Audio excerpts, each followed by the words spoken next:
we will take our time. Okay, there will be no much hurry. So,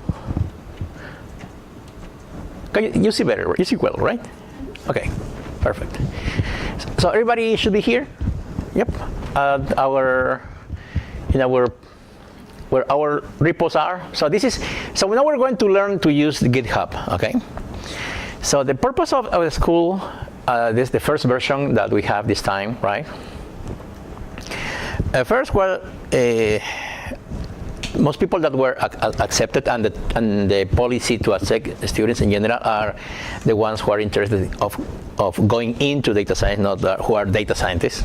Okay, so that's why we even offer some office hours. So in case you want to talk, discuss about the future of this in your career, whatever. But still, I will be until March 15. Well, March 15, I'm leaving at 8 a.m. But anytime before that, any morning, mostly mornings, right? By morning, I mean before 2 p.m. Then my son is in charge, right? But so before 2 p.m. we can have a cup of coffee, go for lunch or something if you want to discuss in more details. Maybe not necessarily technical things, but other kind of things related to this, right? It is an evolving field. That means that it may take different directions. Okay, it may take different directions. Hello. And those directions may not all, the history of the use of knowledge has not always been the best one in humankind. Okay, so we can be in a moment where, I don't know, computer scientists take over every career. All right, so maybe you are now a PhD in computer science and you make a short course on management. Okay. Or a short course on medicine, I don't know. Okay, and then you decide to do everything. So that can be a path. Okay, when you believe that can be done. So I believe that would be the worst scenario. Okay, but that can happen. Okay, it will not happen. So if the other careers react. Okay, but the thing is that the less time you are involved in something, the less you become familiar in time with that, right? So suddenly your field is like this. In a particular situation, is in trouble. And I believe that's going to be more trouble in developed or highly developed countries like yours, like in developing ones like mine. Okay. In our cases, for example, people that are engineering or people related to computer scientists, they are completely placed in areas that are technical support. So there is not much thinking or strategical roles that they have. Okay, so they are there to clean printers. Okay, to take care of the Wi-Fi. Okay, they don't do much. In general, in countries like Peru, for example, the ones who rule political systems and decision making are lawyers. Okay, so public policy schools are young, not more than 10 years, right? And they are still trying to find out what they are doing, right? Political scientists exist, but some of them are not interested in the business of government, right? It's just they want to do research or be an NGO doing something, right? So most of the time it's lawyers. So whenever you go to a place, you see that the manager of something is the lawyer. Okay, the manager of environment, lawyer, right? So that's very common in Peru, for example, right? So that tells you an idea that there is a country that has, for example, in its different systems, more interest not in the law, but in knowing the law to do better, right? So if you know the law, you know the tricks, because there is no perfect law. Right? So there is a lot of interest in people that know the law very well, not the strategy very well. Okay, and that's a complete shift in developed countries, and especially in capitalist economies, right? In open market economies, I think, because there is a lot of competition, interesting strategy. So everything is nice. I like it, right? But it is completely different. So the advent of these tools that may seem new for some people, but at the end are much easier than the old ones, are going to change different things. Okay, so that's why I say my students at Evans that I will give this example of, maybe I told you that, about in Peru is learning English, right? So you can be all the time in Peru, whatever, you can get a job, finish high school, finish college, PhD program, whatever, learn Spanish, right? But you have a better chance you know English. Okay, so you're an adult and you're registered to take English courses someplace, some private place, because public schools don't offer English, right? And you have a little advantage, a little edge, right? But the problem is that then you're teaching, the English teacher is having people, 20 and older, right? And the people are there to learn English because they need it, not because they like it. So some of them are there, they hate being in the English class. Okay, they are paying, but they don't develop well, or they hate it, but they need the certificate and know it, because then they can include in this resume or things like that. So things like that can happen too in data science, right? Maybe there can be a first generation of people, I like policy and I like statistics and I like computers, okay? But there can be another, of course there is another group that says, I never like statistics, I never like computers, I never like this, but I have to do this, right? So I need to know some of this, because other people will get the job I wanted. Okay, so it's also, there is a lot of more, you may be interested in the science behind, but I believe some people are also interested in their professional future, in their job profiles, improving that, and that's one thing that it's always there, right? So it is different, and the more that we involve. So this school was also for people that are not from engineering. So we have people that apply from engineering or basic sciences, and we denied. We didn't accept them unless but we have a lot of people from the schools we want. So we accepted most of them. Okay. So and that's the purpose, and that's my presence here is to create these bridges, right? So if you have better ideas, maybe next time instead of 1 hour session we can make 2, and instead of 1 Python can be 2, right? Maybe 2 or 3 hours or something like that. So, we will try to do it better, right? But I hope that you can have now maybe you'll be a little more confident in going into Coursera courses, right? Maybe now you know what is it about, okay? And yeah, we're hoping that we'll try to keep doing it. And if you have we have your email addresses, and we are trying to create like an interest group, right, on data science and management and policy and social science in general. So I will send you an email asking you if you want to be in the list, right? So we can keep telling you what's going on, right? If we are offering things, office hours, meetups, or something like that. Okay, so that's little by little we'll try to do these things. Now, so please go to the one that says reproducibility. Okay, and I told you that I was going to leave this before the snow. Remember? I hope you read it. I hope you have it. Otherwise, we'll find out a different way. But the idea was to get Zotero to go to GitHub and get an account on GitHub. Okay. Sorry, I have to put in silence this.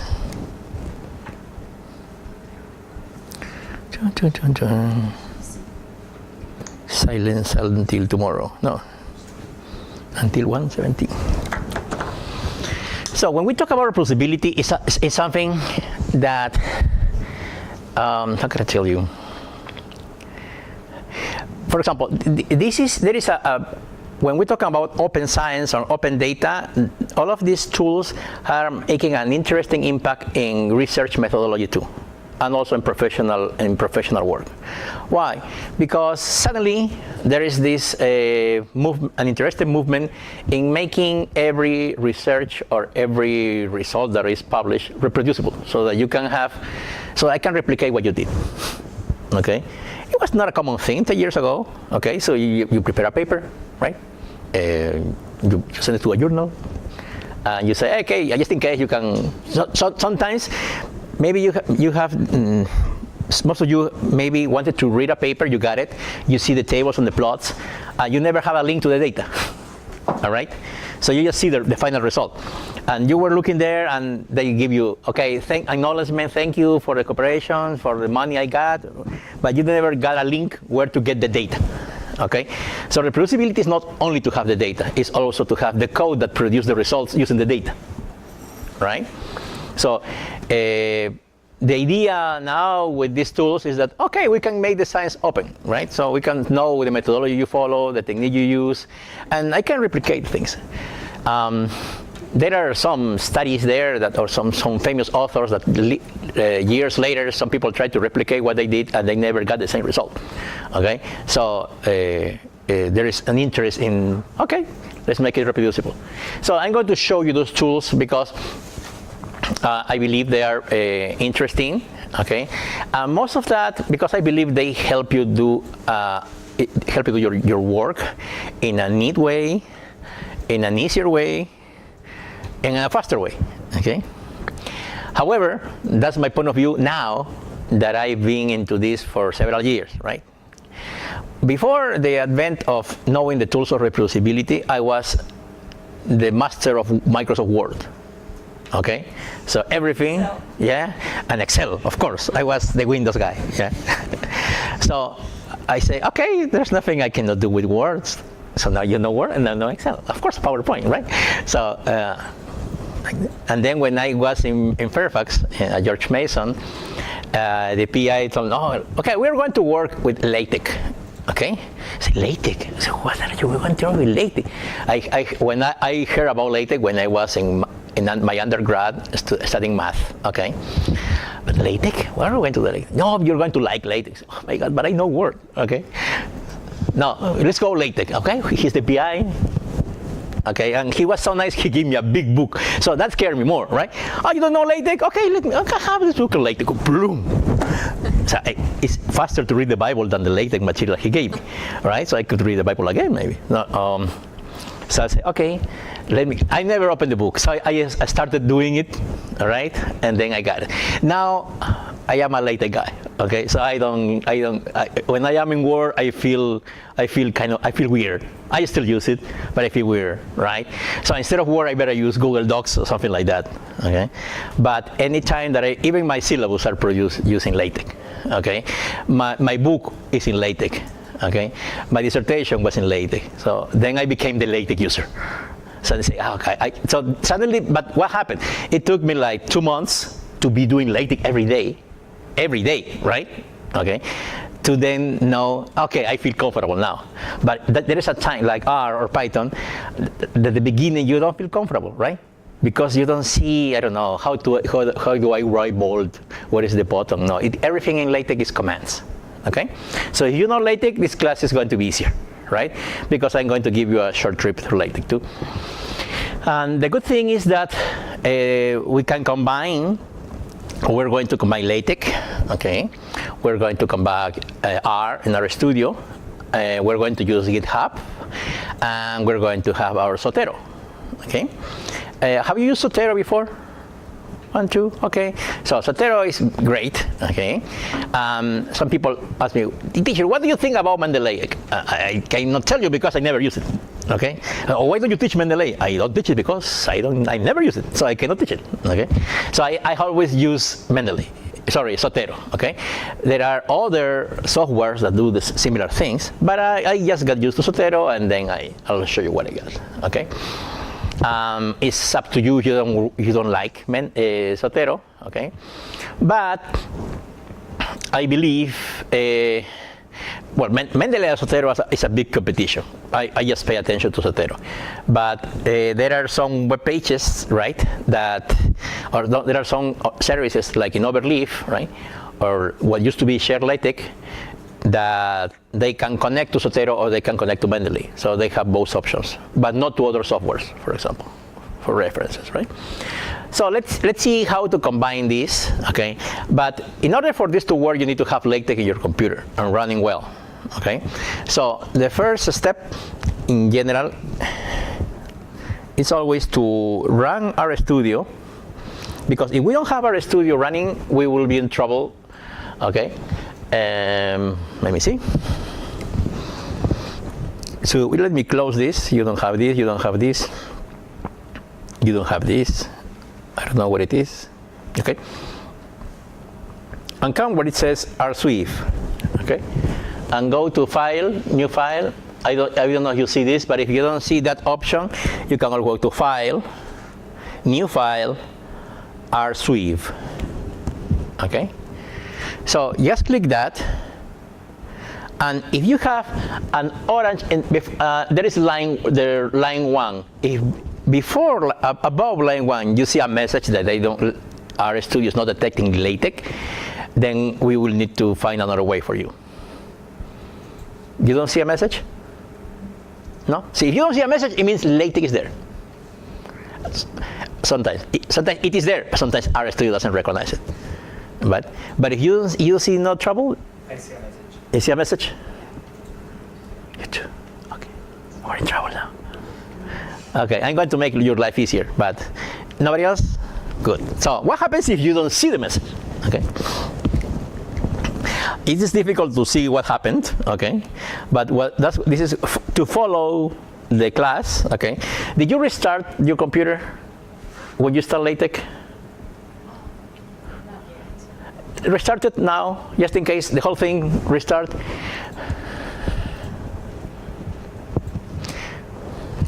You know, I studied computer science when I was an undergrad, okay? But it was fun because we didn't have computers at the university. It's weird, how you can study computer science. I didn't have a computer. I bought a computer when I finished college. When I was already, I have my major in computer science at the end of college, right? So at those times, the lab was made of 4 computers, and we were 50 people, right? So you have to reserve an hour to go and do your thing, right? But the instructions were very clear. Turn on the computer, do your thing, and turn it off, right? No, most people nowadays, they don't turn off their computers. So the resetting is not happening. Sometimes the computer, come on, can you reset me, right? So it's good to do resetting because there is a lot of garbage that is taking place there, right? You never turn off your telephone either. But it was fun because since you have 1 hour a week to do to code, you have to bring the code ready. And how you bring the code ready? Because you were programming in paper. So you have paper, and you were programming, and then you were thinking what the computer was doing. Okay, boom. So you go uncode it and say, okay, it's working, right? So you have to be thinking of the computer, so that I believe that makes everything easier later for me, right? Okay, that helped me, right? But you know, that things happen. It's crazy because I have 1 hour for 5 years. Okay, so if you reset and nothing happens, RStudio. This is just an instruction for the people who are not, who have a problem. If after restarting the computer, still you don't see, so close R, restart the computer, and if you still get the message, no. Okay, so you're okay. In your case. I hadn't installed it, so. That can be a good reason. That can be a good reason. So in your case, go to RStudio Cloud. Okay, so RStudio Cloud is your RStudio online. Is running RStudio in the cloud, and of course it works neatly. Okay, the only problem is that you need a connection to be running RStudio. And right now you will be okay because you're using Wi-Fi. At home you'll be okay, but if you're in the airplane, you will be in trouble. If you are in the airport, you might not. If there is a good signal, you may need to use your gigabytes of your telephone or something, right? So it will not work when you're in the airplane. So you can do something else. Don't work in the airplane. So that's a good idea. Maybe it's a good idea, right? So RStudio Cloud, just sign up, create an account, okay? You can use. It is free, okay? They don't even charge you. They don't even ask you for your credit card, okay? If you were using, if you want to use Amazon Cloud, for example, or even Google Cloud, signing up means also give me your credit card. They won't charge you, but they have your credit card, just in case. In case you make a mistake and you start using something, they will just immediately charge you. A student of mine did that. They used it. They did a lot of work, and at the end of the month, she was charged $2. So it's okay. So it is, those big systems were not thought for people playing with 100,000 data, right? It's for big companies that they can charge, I don't know, $2,000 to each one every month, right? And they will make a lot of money for economy of scale. But in our cases, right, it's just $2. So it shouldn't be much trouble. And in general, when you sign up, sometimes they give you, you're from UDAP, so you have $100 credit. Okay. Sometimes that happens. So if you use your email, they'll give you that. So if you are in are you okay now in RStudio Cloud? I'm still installing the other one, but should I? Yeah, I prefer. Let's look. Try installing it, and it's not create at the same time, while I keep working on this. Okay. So there is a link here. When you're ready to read this page, you see at the end, at the bottom, when you're ready to read this page. So there's click the word page, and this is what we're going to do. Okay. So we want to produce a simple paper, okay, and a very simple one, the simplest ever, right? I'm going to tell you the steps we're going to follow in this session. Okay? So the first thing is that you should have by now a GitHub account, okay? So if that's so, okay, I recommend that you use username. I recommend the username is something related to you. Okay, so you can say like Jose Manuel, right, or Magallanes, Peru, or something. But don't.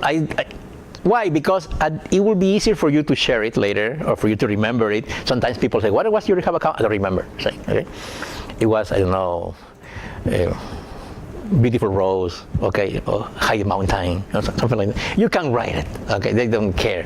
But the idea of your your GitHub. It's something that you should think about for the future, right? It should be like your portfolio, okay? So where you can say, this is what I did in college, or this is what I did in my job, okay? So don't think it as a Dropbox, okay? Because this is going to be a web page, right? So you can tell. So this is my portfolio. You want to see my project? You can see your CV, and you can always give a link, okay, to that project, okay? And imagine this is going to be one of them, okay? So it is good, right, that you always can do that, right? And you say, okay, this is project related to transit, project related to environment, related. So you can have different repos or different group, different projects, right, that we're going to call repo. So everything in GitHub is going to be a repository, right? So you each think about that and think in that way, right? And it is fun because when you start coding and using all of this in GitHub, suddenly you will start getting interviews for jobs. That happens to me a lot. Okay, it's fun. Right? It's fun because you say, I am still in the market. Right? Yeah. For example, for my legal situation, right, I can only come to the States, starting August, I can only come to the States for 4 months a year, right, until 2 years are gone. So that's the law for the people in my situation, right? You can extend your visit. I extended my visiting in the United States for 6 years, right? So after 6 years, I cannot be here anymore.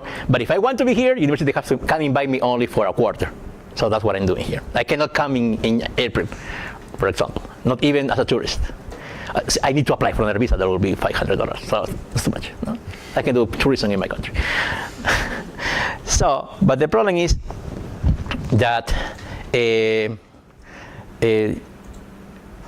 got this phone call from Facebook in September, right? So you always think, how do they know, right? And it is because GitHub is code. They are preserving code.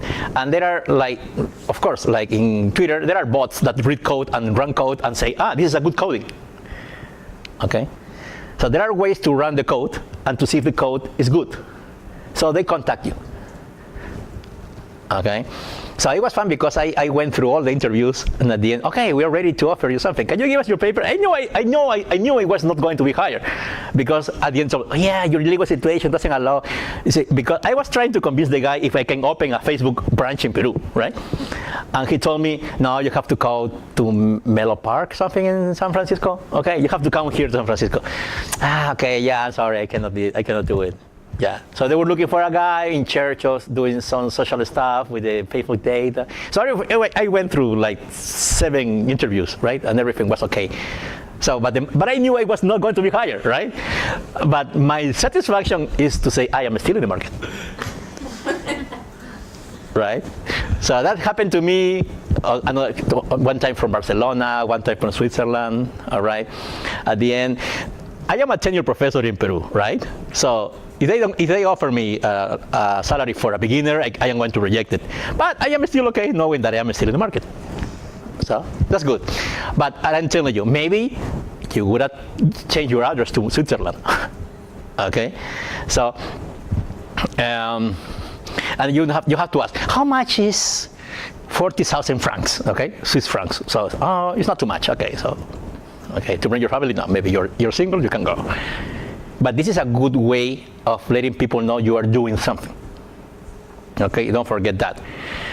So, if you're in your GitHub account, okay, you're going to create a GitHub repository. So if you're in GitHub, you should see somewhere something like this. Let me see. You should be, if you go to your picture and you say your profile, if you go to the picture, your picture there, maybe you don't have a picture, you have something like squares. Go to your profile, okay? And somewhere you will see repositories, right? So you will see a picture, repositories, okay? And there is something that says new, okay? Are we all okay? Yes? So when you do that, when you click on new, okay, you will see this, right? So we're going to create our repo, right? So these are the steps to create repo. Now remember that what we're going to do requires that you have already installed in your computer the GitHub desktop application. I told you that, okay? We can do that because that's fast, but anyway. So when you are here, you need to write a repository name, okay? You can try that now with whatever name and you can delete it later. But that's the name of your project, okay? So you're going to create a portfolio of your work, okay? You can say, okay, Congress analysis. You can say, I don't know, transportation thing. So you can give a nice name here, okay? And that will help people know. Then you can have a description. This is optional, but it's good to have it, okay? Because every time that and now everything that you input into the cloud, somebody is going to do analytics with that, okay? And they're going to know what you're doing. So it's good that you give a description here. It's going to be it should be just a sentence, okay? It's a small thing. Now make it public, okay? You can make up your repo private, okay? And in general, it costs money, okay? Although I heard that it is not anymore like that, but the thing, if it is private, nobody can see it, okay? And then turning something private to public, sometimes they warn you strange things can happen, okay? Stranger things like this. So just leave it public, okay? And always check this guy. Initialize this repository with the README. Always check it. Because it will always give you the same. It will give you a result that's easy to understand. If you don't check this, you will see another window that is kind of. Sometimes it's difficult to understand if you're new to GitHub. So can you do that? Yes. And yes, you can choose. They tell you about licenses, okay? And this is thought because if you're doing software, if you're creating a program, something like that, you can give a license.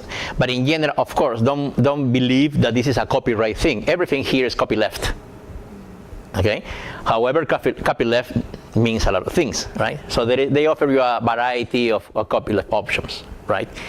And in general, most of them offer you what you want, that is attribution. Okay, so people play fair, and they always tell, I use this material from John. I use this material. So that's in general what everybody doing copyleft requires, that they give you attribution. Okay, but they offer you in the information here to choose anyone you want. Okay, but that can be, you can include it later. It's not necessary. Okay, so please create the repo.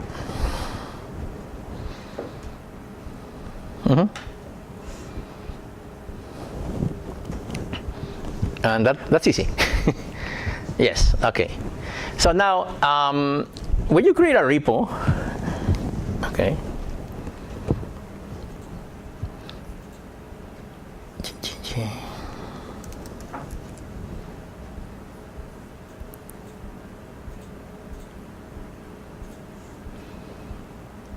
when I create a repo, like this one, I say test, my test. I am doing this. Don't you know how to do this? Initialize word readme, and I can, if I chose MIT license for some reason, you will get something like this, right? Everybody should be seeing something like this. So this is going to be like your hard drive in the cloud. People can see this. If you give people that address there, right, you should see your name and the name of the repo, only that, right? There is like a web address, right, and a URL that will tell your username, something like that, and the name of the repo. So that can be immediately distributed, okay, in case you have something to share, right? You can edit what is going on here, or you can edit it later using any markdown. So this is markdown, okay? If you click this, you can type what you want to change. You can make a web page here explaining, like the web page I created, giving you some hints before this class, okay?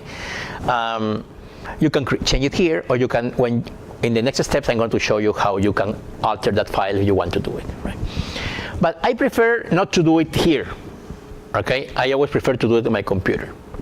So the next step is, we are going towards the following.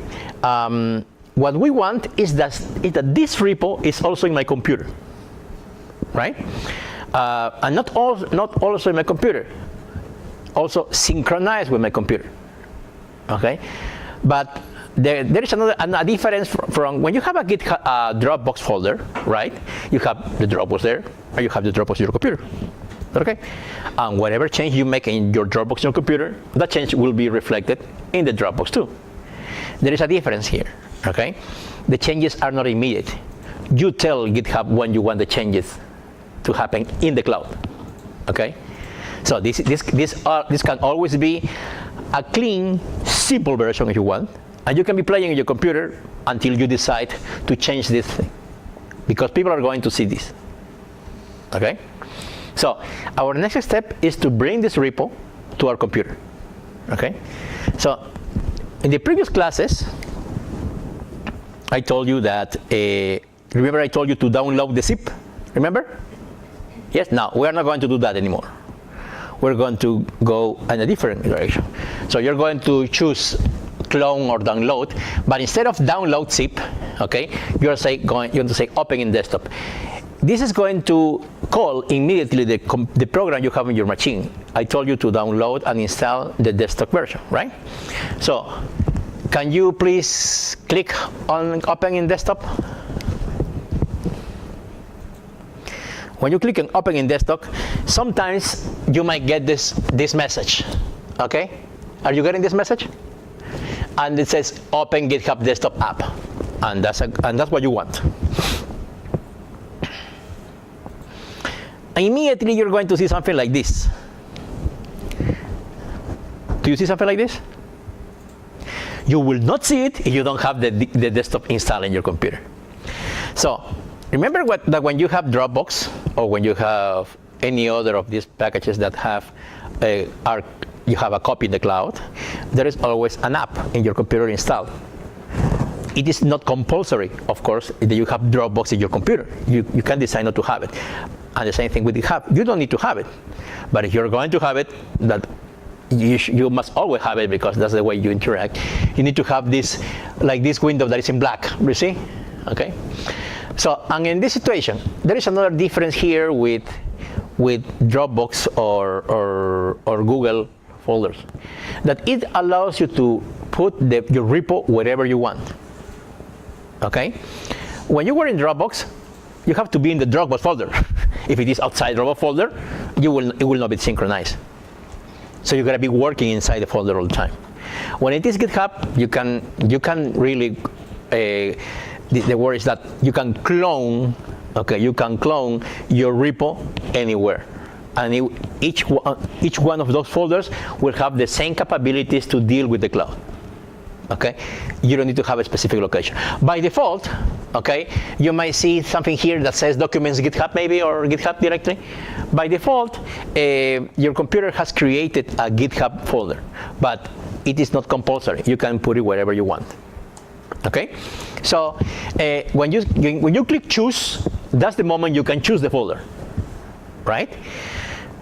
So you can change the folder. You can change in your computer. You can say choose, okay, or you just leave it there. So the idea is that you know where your folder is. Okay, so just when you choose, or you just leave it by default. Okay, I say clone. Okay, and you clone and see something like that, something similar to this. Okay, so what has happened right now? The app has done something. You were in the cloud, you say clone, okay, and the cloning means, okay, I'm going to your computer, the computer of the guy who say clone, and the desktop application is saving the one, and you have two files. Remember, one was the license and the README or something. But there will be other information in that folder. So it's not a folder you can simply delete or something like that. Okay, so you gotta be very careful because that folder talks to GitHub. Okay, so everything is gonna be connected. Now, you can come here, right? You see, you don't see much. You see, I have a lot of repos, right? But if you see test here at the end, for example, here's my test. Okay, so. If you don't remember what it was, right? You can right-click, and it will tell you. In my case in the case of Mac, showing Finder, right? So it will take you to what it is. So it is here test. I have a lot of things, but it told me where it saved it. If I open it, I will see that. License, README, and I have this, it's hidden .git folder. That's hidden. Okay? There's something that will always be there. I don't have license file. Because you didn't select it. But doesn't matter. If you had chosen, you will see it. Otherwise, no problem. Okay? So I'm just seeing what I just cloned into my computer. Right? Are we okay? I do have to file .git. That's something that is, in my case, I have my Finder to show me hidden files. That's something that is hidden, but I can see it because I set it that way. If you don't see it, no problem. Okay? I just configure my folders just to see hidden things. Okay? So nothing is hidden. Whatever is hidden is not hidden here. So you don't need to see that, but it will be there. It is there. Okay? Are we okay? Yes? So you don't see the get folders? Okay. So this is the way you can prepare, okay? This is the way you can prepare a repo. Okay? Now, let's do something, okay? I just want you to do the following. Yeah, leave me that thing open. Leave it somewhere open, and create a new window, another window like this, okay? I don't know, I can go to documents and I can take any file, okay?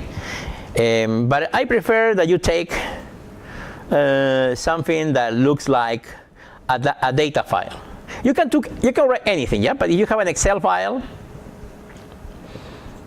that will be better. I have several things. For example, I don't know. What is this guy? A small one. Environment. I'm going to copy and paste something here. Okay? So I just copy and paste a file. You can really put anything, and we're not going to use it. But if you have a data file, it's better. It's just telling you that. It's better to show you something else. See? Are we okay? Yes. So let me see. For example, I have a data file here. Okay. I'm going to copy and paste. Okay, I have two things, right? Now, let me go back to GitHub Desktop, and let me go back to test. Can you go to your folder? Can you select your repo in your application? And tell me, please, if you see that in this window, when you select, then telling you have changes. Okay? So this is the when you did that. Are we okay? Just to open the file window, do you just go to like view files in your repository in Finder? Yep. Okay. In Finder. So what I just want is that you're sure what your repo is, and I'm just going to show you two more functions where you take something and you put there. Okay.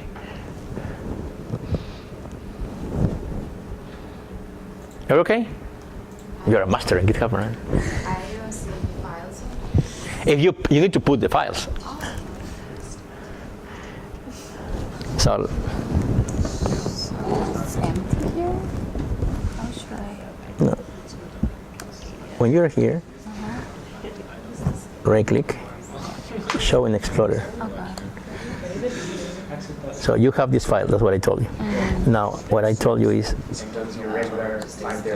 you got here, okay, and go to another folder.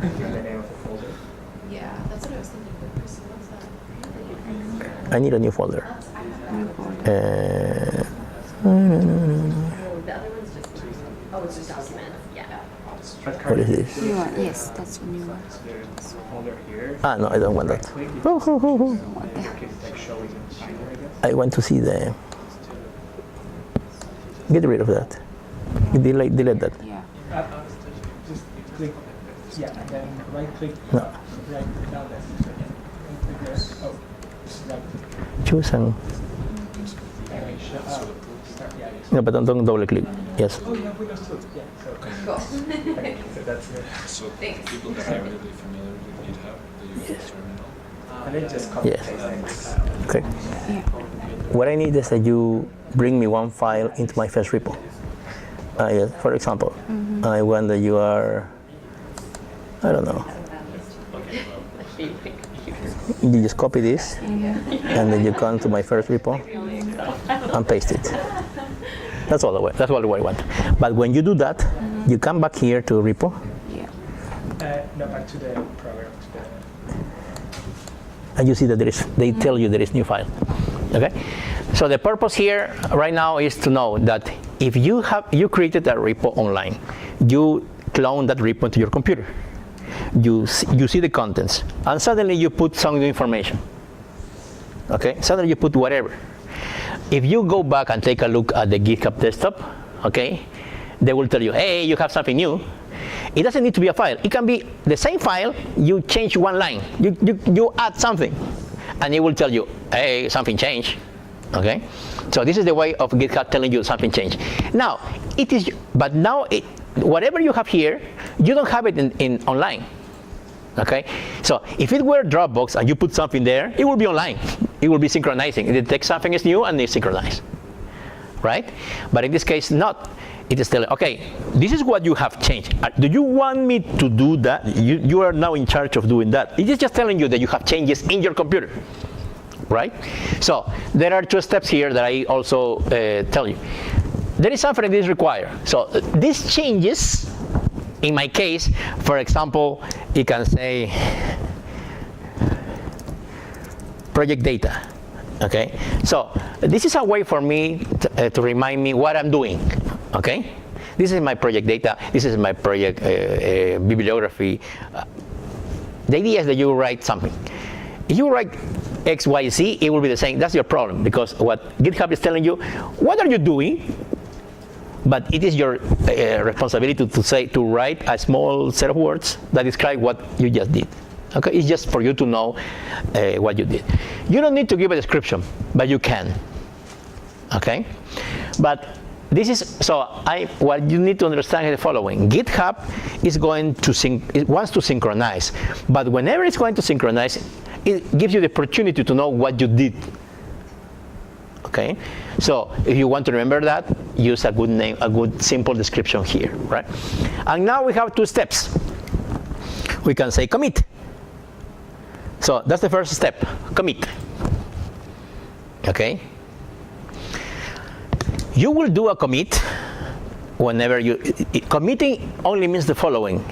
Okay, go to the waiting list to go up there, right? So something is ready. So you're just making a list of some changes. You don't commit unless you have done something interesting. Okay, because if you have something simple that is on GitHub and you are playing now, but it's not interesting, you don't want to commit. Okay, you better wait, and GitHub will wait. It will commit the last version. Okay, but yes. So you're saying whatever we're working on the desktop is only for us to see until we commit it? Yes, you decide that. For anyone. Yeah, it's not automatically synchronized. Okay, you see. Yes, and this is, so if you say, no, I better don't commit, so you can say undo and nothing happened. Okay, bless you. So now that you have committed, if you have new changes, you can commit again, and commit again, and commit again. Okay, so it is just your order. Remember that when people invented GitHub, they were thinking of software developers, right? Not of people writing dissertations. Okay, so it was soft for these guys. So a line is important. So it will detect even if you write a dot, a comma. Okay, but it will not tell you want to commit or you're just playing with the software, right? Because what is up there maybe is the final version. Don't change the whole thing if you're not sure it's going to work. Okay, so since you have a running version online and you have the same running version on your computer, you can add more functionality, display like this, but you still don't want to make it available for everybody, right? It will run only on your computer. If you want to make the big change, you commit. Okay? So now, you say commit to master is thing here. And then push origin. So when you say push origin, in that moment, everything that was in the list, in the commit list, is going up. Okay? So just push. Push to origin.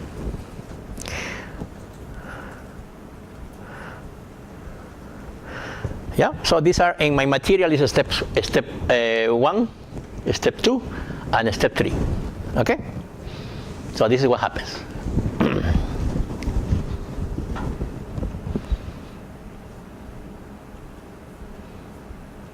Now, if you go back online to your GitHub repo and you refresh, you will see whatever you put there. Are we okay? Not before. Mm-hmm.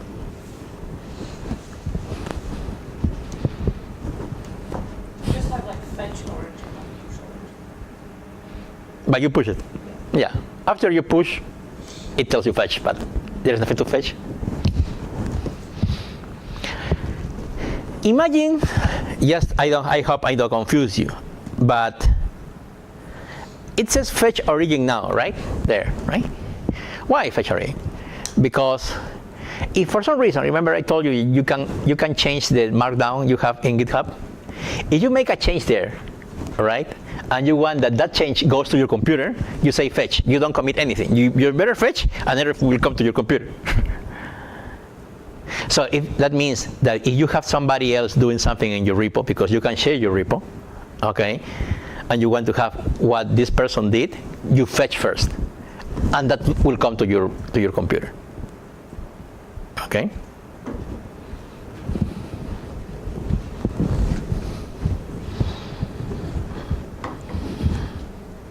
Okay. I hope you're okay. We will survive. Aisha surviving. Surviving Professor Magallanes. So. She's the one in pain these days. I'm sorry. It will work out, don't worry.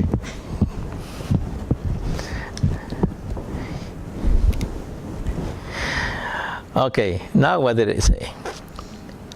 So that's how it worked, okay? So that's how it worked. I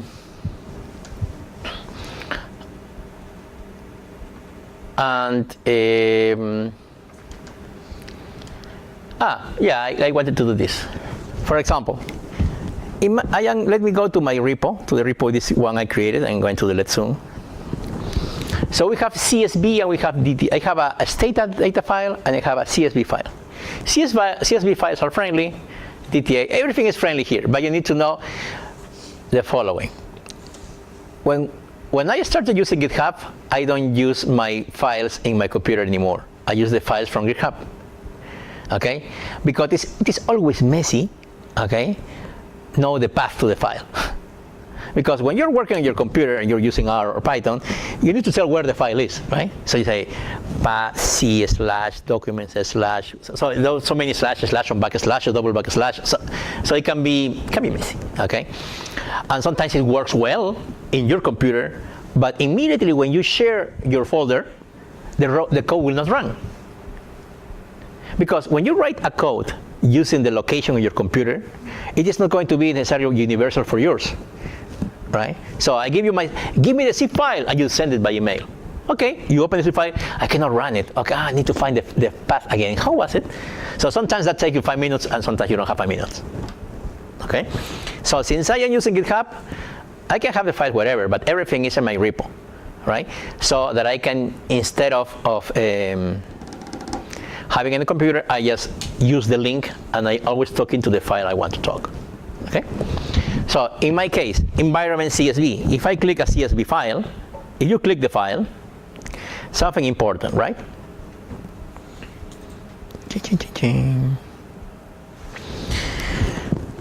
This is a CSV file. When you click a CSV file, you can see its contents in GitHub. If you don't have one, you will not see it. But if you have a CSV file, you can see it. Okay?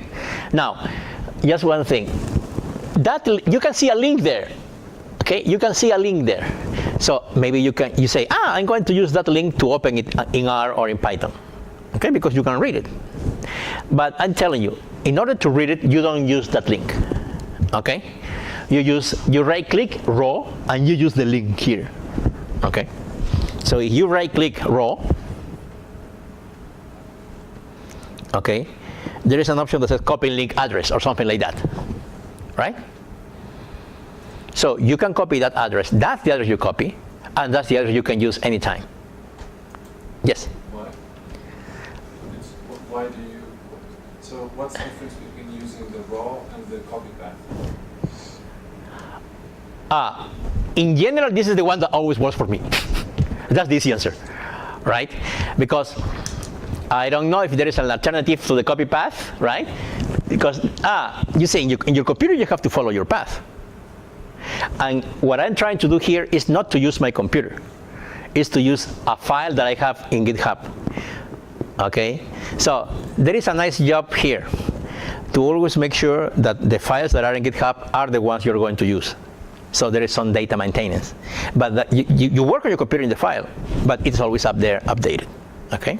So this is just the way it works. It doesn't mean that's the best way, but that's how I got used to not to look for, I can share my code and you're going to run it. For example, in a few minutes, you're going to see this code, okay? And in this code, I'm calling a GitHub data. It is in one of my repos, right? It will run. If in this link, instead of that, will tell you Jose/documents/sensor, it will not work because it's the addressing my path in the computer. You see? So the problem of this reproducibility approach is that that's the problem with my students in Peru. Say, okay, I'm going to open your file and I need to run it. If it doesn't run, you're done. And most of the times they are done. Okay? Because they didn't write something well. Okay. They copied the wrong address. That happens. Okay. So that's the beginning. That's how it always happens. I don't know why. Anyway. So that is what you need, and everything will run. Okay. Even so, I'm telling you, even if somebody gives you the data file, you need to make some changes. But in this case, you don't need to make a change. Okay. And as long as you call it, data IDX will be in your computer in that moment. So I'm telling you this because if you are at home and you want to work on the airplane or on the bus, okay, you call the file from your home, and then when you are not with internet, you can keep working because the data will be in your computer. Okay, but call it when you're in a Wi-Fi. Okay. So that's one thing. Now the other one. Sorry. Yep. Are we supposed to be seeing data with our file? Just because I have an Excel file, but it's XLSX. Yes. You might not see it. If it is a CSV or if it is not CSV, sometimes you don't see it. Should I try to save it as a CSV? No. Okay. I'm going to show something different now. For example, the DTA, right? Which is a stata file. Okay. Okay. Yeah. That's what I put on a stata file, right? Because you click on the CSV, you see the data. And you say, come on, why don't I, can I see the stata contents? Okay, it is not the way. So you see view raw, maybe you can see something weird. Or sometimes it's telling you to download it. So instead of that, you go to download and right click and say copy link address. Okay? So if you want to share the address to a different file that is not a CSV, an Excel file, a SPSS file, a stata file, you go to download and copy the link address. So that's the address you're going to use. Okay? Python it's much more friendly than R when using these things online. Okay? Sometimes Python requires extra help, while Pandas will read it immediately. Okay? So, in the last class, you have remembered several data you were cleaning, and that's why at the end I save it as CSV, because that's what R reads immediately. R can read very well a CSV which is online, but it might require a trick or another one if it is not a CSV file. Especially with Excel files. Excel files are not that easy to read from a link from R. Okay. Are you okay?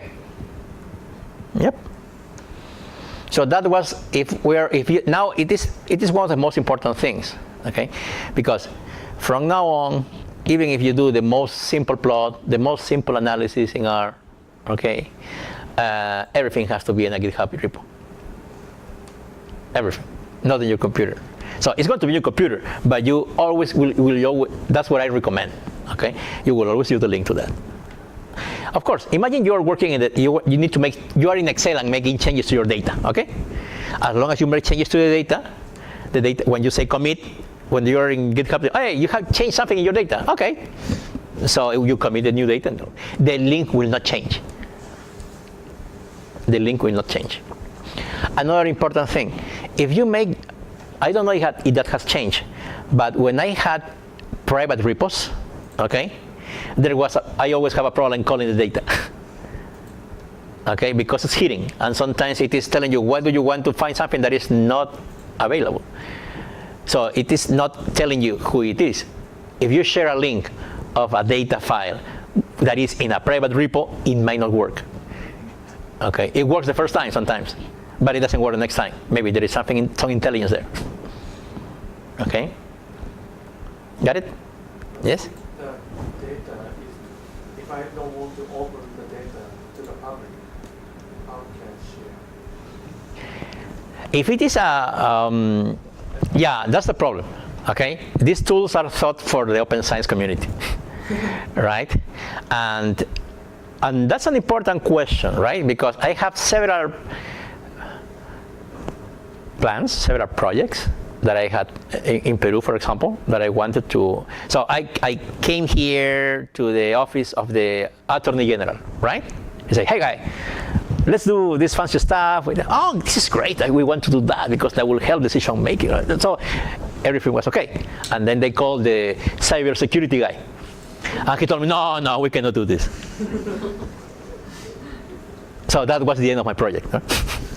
So sometimes you take like 2 months discussing with the top guys, hey, yes, we'll do it. And then when the meeting is to start, the cybersecurity guy comes and tells them, no, we cannot give you access to the data. We cannot give you a copy of the data. Okay, you need to make a formal, you need to find a way so that you can come here, right? And you work here and not from far away, right? So when I was staying here, for example, I needed to do some analytics I wanted to do some analytics for my country. And it was very difficult because I say, okay, this is the following, and I'm going to make a copy in GitHub. Okay, so some of them, like the electoral board, they have no problem because those are results. The Census Bureau, they don't have problems, but the data about what the attorney is doing, right? What the judges are doing, how many cases they are seeing, so they don't want to share it. Right? They tell, okay, if you were here, sitting here, and inside of our walls, okay, and we are feeding you, yeah, that can be done. But we don't want that connection. And you will see that there is a lot of information that is that's one of the main differences, right? If I hire you to go to Peru and do a nice project, okay, you will see that the project will mainly consist of building data, because we don't have as much data available. So you cannot go, I use less my analytical powers in Peru, I use more my data management powers in Peru. In the United States, I don't need to care about my data management powers because you have open data portals. So I can pay more attention to the analytical part, to the visualization part. In Peru, I have nothing to visualize. Okay, I need to work on projects that build the data, right? So when you're seeing it from that point of view, you will have different challenges in different countries. I think it's the same in Ukraine. We don't have a lot of data which you can use for your analysis. So a lot of information, even from like public authorities, is paper-based. Yes. So we don't know even the population. Yeah, sometimes it is not even in an Excel. So it is in a binder, right? Welcome to my room. You don't have it in an Excel you can share. No, this is the old lady in charge. She never used Excel, so she just, you want a report? Let me read the reports, and she will type the report, right? So different challenges you're going to, if you want to have fun somewhere else, right? With these skills, that's the problem. Developing countries need more people doing analytical parts, visualization parts. And they're not fully developed countries, or with different bureaucracy levels or professionalism, they will need more data things. Okay, I am in the jury selecting papers from an event we have in London, right? That is data for policy, right? And when I receive the papers from developing countries, you see that most of the time they're telling you we are struggling to build this data. Okay, and that they hope that they will be used for analytical purposes. And when you receive from papers from other countries that are developed, they are building on visualization and things. So this is very clear, the difference, right? So it's not that you, okay, I am in Peru, let's do some analytics. Yeah, but where's the data? Okay, so that's a difficult problem that we have, okay? And you can get confused because most of the countries that are part of there is in the world for the last 15 years, there has been a lot of pressure from the United Nations on building the information society. Okay, so countries that want to be part of the OECD, right? They need to follow particular policies, and that's fun because Peru has followed every policy. But that's when policy meets management, right? So implementation is another thing. So we have all the policies, right? So maybe we have the same policies as the United States or Malta or Singapore, right? So policy everything that is in paper is there.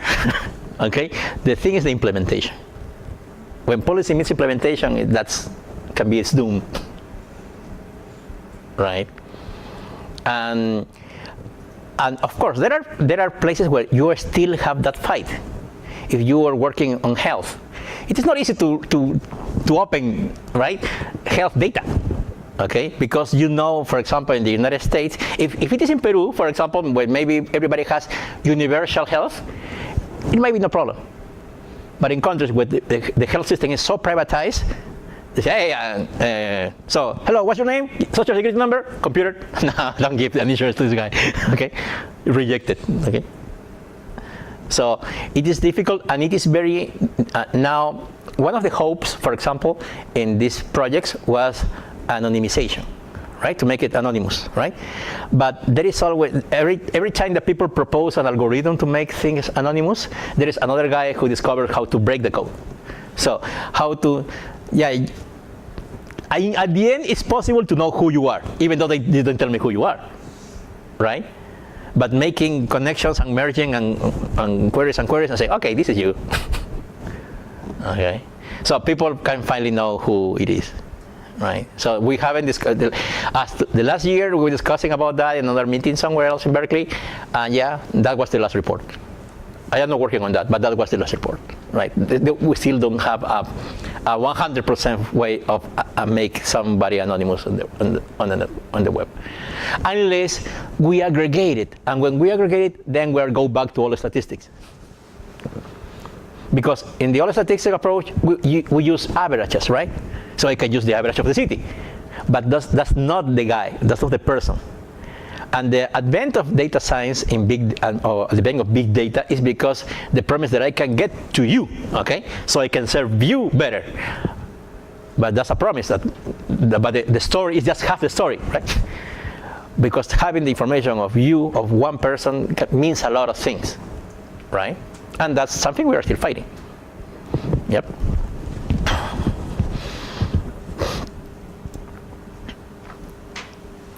The techniques are there, okay? Your bank knows that because your credit score, for example, right? That's not an average. That's based on your life, right? But that's a private thing. But they manage it, right? But that's not something that is open. Otherwise, it will be open. Okay, everybody go and compute their credit score. Okay, there is a particular algorithm, and they know how to do it, and they supposedly reserve it. Something that is also supposed to be private is your telephone numbers. But even then, you get scams now and then. Phone, hey, how are you? Welcome to the cruise. You wanna? Come on, I am in the middle of a class. Okay. Hi, hello, how's your day? You're so lucky. You've been selected to go. And then, how you got my number? Okay. And why do you call me? Okay. So it means that I need a vacation. They know I'm working too much. They know I don't have a vacation because I come to Seattle. I don't know. But some people are doing analytics, and they are using it. Tell me. And so are blockchain technologies being used to address those issues of like privacy? That's the promise again. That's the current last line of defense, right? And the last line to be for integrity of the data. Let's talk about integrity, because at the end, if we follow all the steps, and this technology, the idea in general for countries like ours is less corruption, because you have a trace of that. But you can always have a trace before that. So I don't believe there's going to be a nice solution. Okay, I believe that as everything in the humankind history, it will need more involvement of people in general. So if we are not involved, directions cannot be the way we want it. It's not going to be an automatic way. Okay. We've been discussing now what we call open data movement or things like that. 20 years ago, or 25 was called open government or e-government, right? So we are changing the names basically, but it's almost the same thing. And 20 years ago, it was the beginning of the information society and Toffler and Nashville. So maybe you didn't read those books, okay? So it is there, right?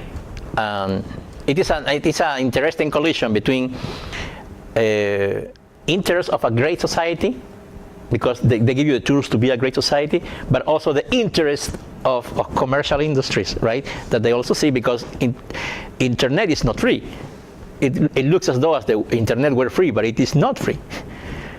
Okay, and it is not for everybody, right? So, there are things that you don't realize when you're in an advanced country, right? But when you are not, you will see that there are places where there is no telephone signal at all, right?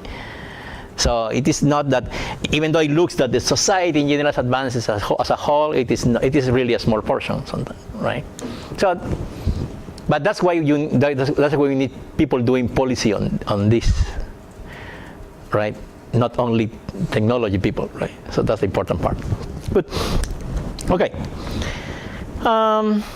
Let's see. So, for example, we can go ahead. You can copy it. If you wanna, for example, let me see. You can go to R. Okay, not this R. Okay, you go to a simple R. R is a notebook. Okay. Where did we create this sweet file? In a minute, we're going to check that. I just want you to create a notebook. Okay, and I want you to copy and paste all of this thing.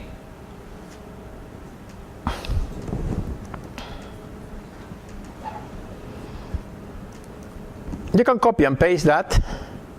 Sorry. It will not work. You insert a chunk and copy and paste. Yeah, this will run. This will run, I guess. Something will happen. So you create a chunk in RStudio Notebook and copy and paste my code, okay? And we will run it, okay? We will just go to preview.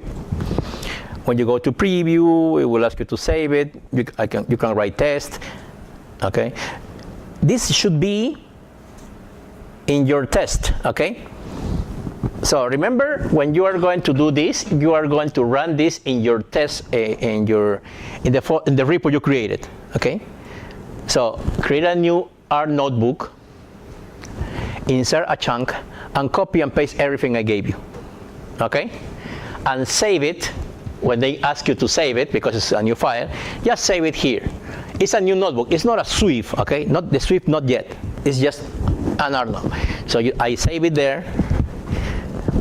You say save, okay? And I run it. When you run it, you will see something like this, okay? If you go to your repo, you should see the name of the file. I name it test. You can name it whatever name. It is not in GitHub yet. It is just in your computer. If you want it up, write something here, commit it, and push it. Okay. So what you just did is not in. What I just did is not in my repo, online. It's not here. If I refresh it, it's not here at all. Okay. Now that I have it, I can refresh it. I can write something. No, test, commit to master, and push to origin. And I refresh it, and it will be there in a while, immediately. So this is, remember what you write? Initial commit, this is my project data, this is my test. So it is telling me it's just a small tag reminding you what happened. I just telling you when you did it. It is not telling you the day or the time, it's telling you how long ago, starting from now. So 42 minutes ago, 27 ago, just now. Okay? Are we okay? Before you paste the content into the box, what do we click again? Mm-hmm. Yes. So when you are here, for this to run, okay, you should have created a new R notebook. Mm-hmm. You erase everything, and you insert an R chunk, and you copy and paste inside of that. Okay. Mm-hmm. I did that, but it's not running. I will take care of that. I will solve it. Solve it immediately. Sorry. Should run. Where are you saving it? You have to save it. Where is Okay. GitHub or where do you save the repo you just clones for Oh, GitHub. this. Yeah. Okay. So we call it test. And you save it. And then we run it. So in the file, it was running. Ah, okay. There it is. Great. Thank you. You know what you missed now? Saving. Okay. Yeah. Are we okay? Yes? I'm working on R from the cloud. Is it possible to save to my computer? No, we are working. You're working your computer now. Yeah, I don't. What problem do you have? Well, I didn't download the Latex. So I was working from R in the cloud. Okay, but we are not going to use it. Not yet. But in a minute. But create your account in RStudio Cloud. Yeah, I have that. Yeah. Okay. We will see that in a minute. Is it a problem if we use our sweep? For some reason, my computer won't let me create a new. No, you are not going to use RSwift yet. Don't use it. Yes, our notebook. Okay. Because the RSwift in our notebook we're using Markdown. In RSwift we're using Latex. Okay. Latex. So this is a different thing. I don't know why, but my computer does not like notebooks. It allows me to. I use my computer. No, don't say that. Excuse me. Don't say that. Don't say that. Let's see. Because I've Okay. been able to create one in the past, but I think that's because I was using yours. This is not. Maybe this one. Let me see. I don't know. Notebook. Maybe you chose something else. And then it tells me I need to install some things, and then it fails every time. I don't know why. Really? Yeah, because it has to be a notebook. Mm-hmm.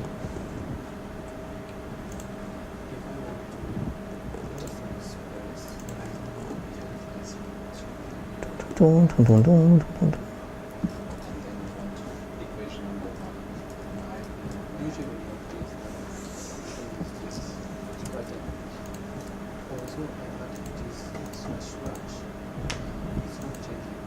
You have previously used R in this computer? Yeah. Maybe it's the version of R. I think I did have to download an older version, but then for the first class, somehow I was able to like work. You found a way for me to work around it,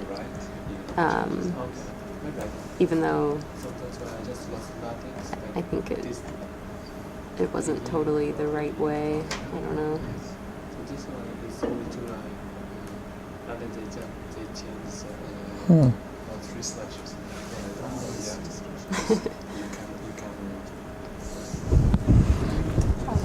Okay, well, let it run a minute and then we'll check. So, everybody could run it, right? And what you just produce is just a markdown. So you don't need LaTeX for this. We can just copy and paste it into that notebook. I hope this works here, right? But let's see. Let me know what happens, and if it cries or for help or something. The computer, if it explodes. Yeah. Okay. So when I ran this, okay. So when I ran this, I got this result. Okay, I got this result. Okay. So the only thing here, what I want to tell you, we're going to use the same code. This is a basic R code. I'm just going to use this basic thing and turn it into a paper, right? I'm going to use LaTeX to turn this code, all of this into a paper, right? So that's our next step, and we're going to use for that the R Swift, okay? Now think it this way, okay?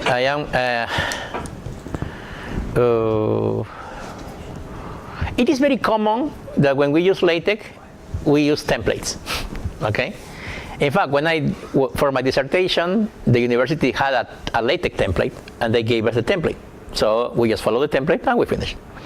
When I was preparing my book the book I told you last time, I told Cambridge I was going to use LaTeX, and they sent me the template they use, right? Why? Because in general, like Cambridge or the university, they have particular rules about the margins, about the font size, the location of the titles. So you need to respect that. So you just really go and type. So I'm going to share with you the same thing, one simple template, okay? And I believe it's going to be, as I told you, it's a paper. If you want to use a book, you will need a different one. But you can always go online and say, okay, I want a template for a CV, a resume, right? I want a template for something. And you can do always that. And then you need just to get used to adjusting things. And I'm going to give you a few tips of particular code you can include or some more details, right? Of course, I hope it doesn't look so difficult, but as everything requires practice. Okay, so this is what we're going to do. What happened with your computer? Still running. It's still running? Yeah. Okay. Okay, so let it run. Okay. So as I said, we're going to, at the end, here at the bottom, I said, transform the R script. We're going to transform this script, okay, with the templates you have, okay? So you need to go to our repo. Let's go to this repo. There is a link here that says repo. In this page, there is a link. So it's the same repo we had, okay? It's this guy. It's the one you know, okay? So we're going to see another thing now about GitHub. And please follow clearly the instructions, okay? Because this is just a new step, okay? You know right now that you can create a repo in your GitHub, and you can clone it in your computer, and you can do whatever change, and you can always sync those changes to your GitHub. Is that okay? No, that's okay. You say, oh, this looks nice. But what happens now? This is my repo, okay? And you see here, you see the option clone or download? Of course you can see it, okay? So you can download, like we downloaded the last class, there are on Python. You can even clone it, okay? But there is a problem.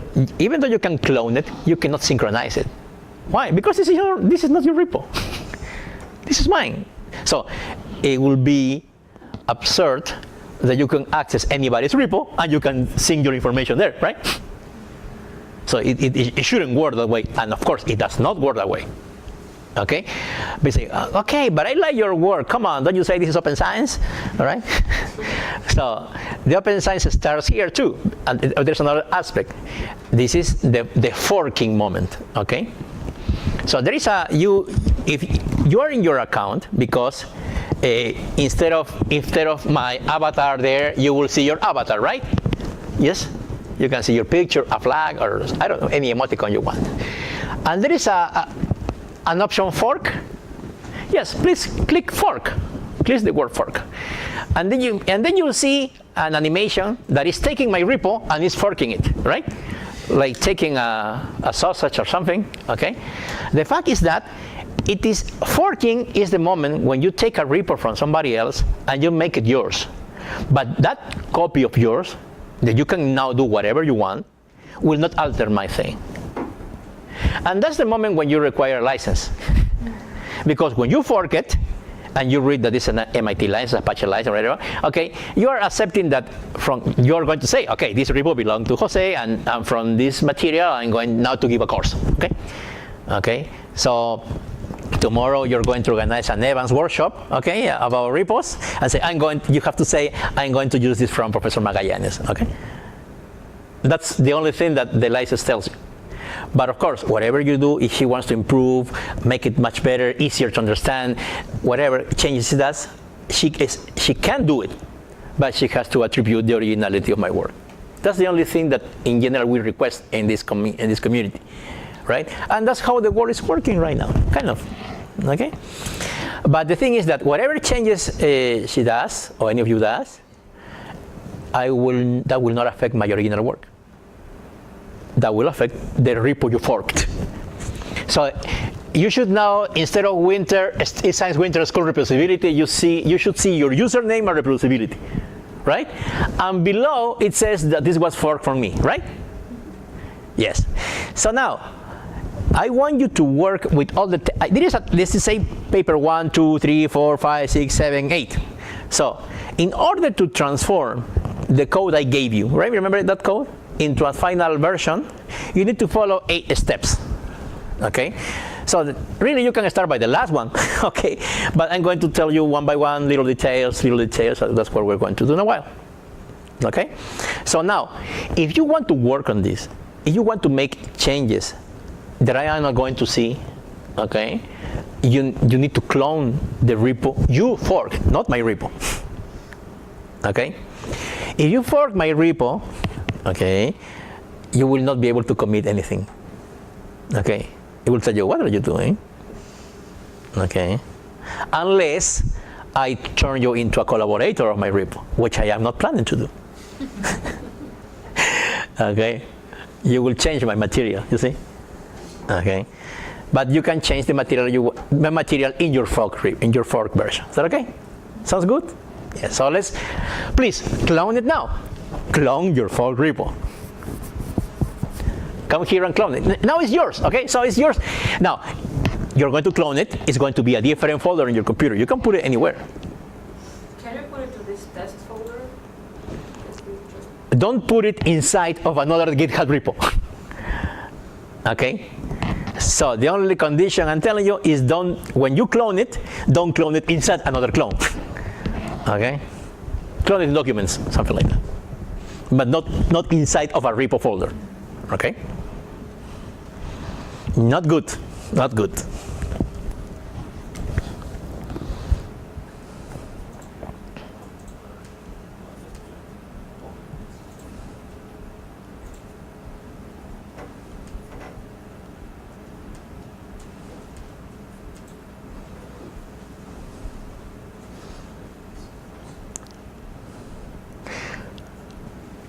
When you clone it, now it's in your computer, right? I want that you see this in your RStudio. That's what I want.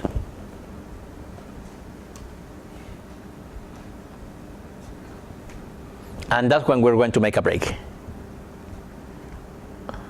that okay? Yes? The rest is really easy. It's just everything is explained. But let me see some of you guys who have problems with the cloud and details here and details there. So let's take some minutes to have a rest, okay? But go to your break if you have this in your computer, in your RStudio. Okay? Yeah, you can go. I'm going to bring my star stickers to put you on. I got it. Okay. Did it stop running the thing? Yeah, and it worked. It created the notebook. Okay. Error, so. You know, it's afraid of me, you see? Yeah.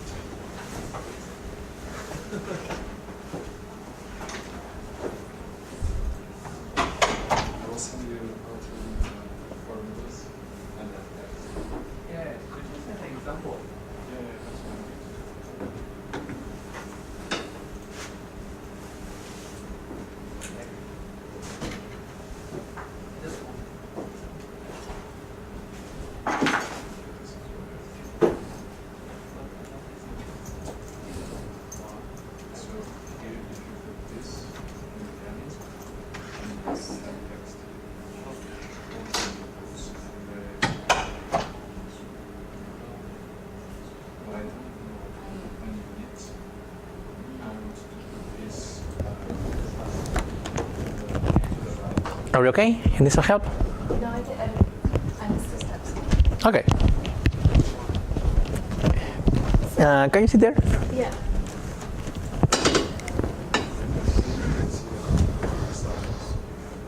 Sorry, I'm sorry. Okay. You came here to paper 1 in R. You saw my template.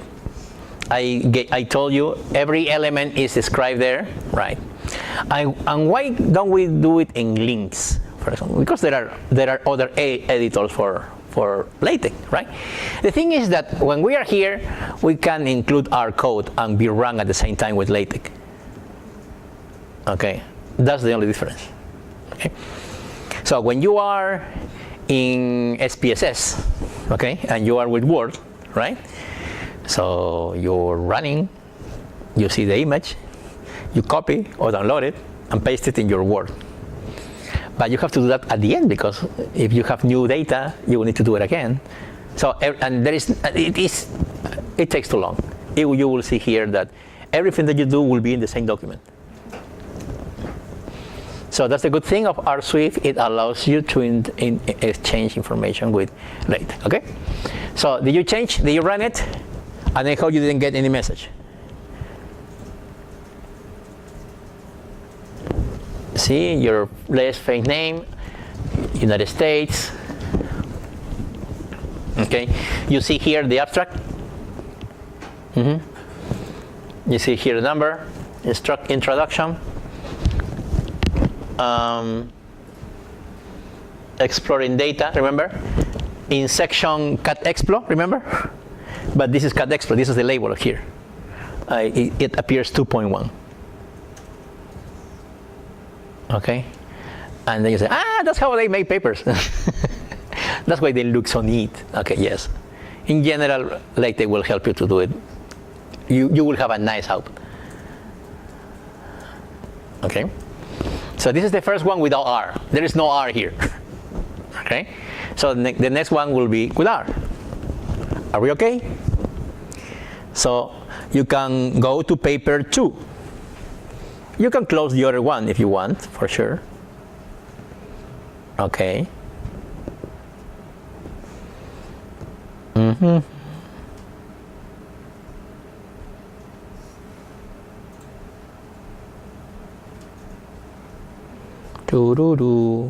And you will see by line 52 that I am calling the data, right? How do I create this R thing? Okay, you can create always R thing.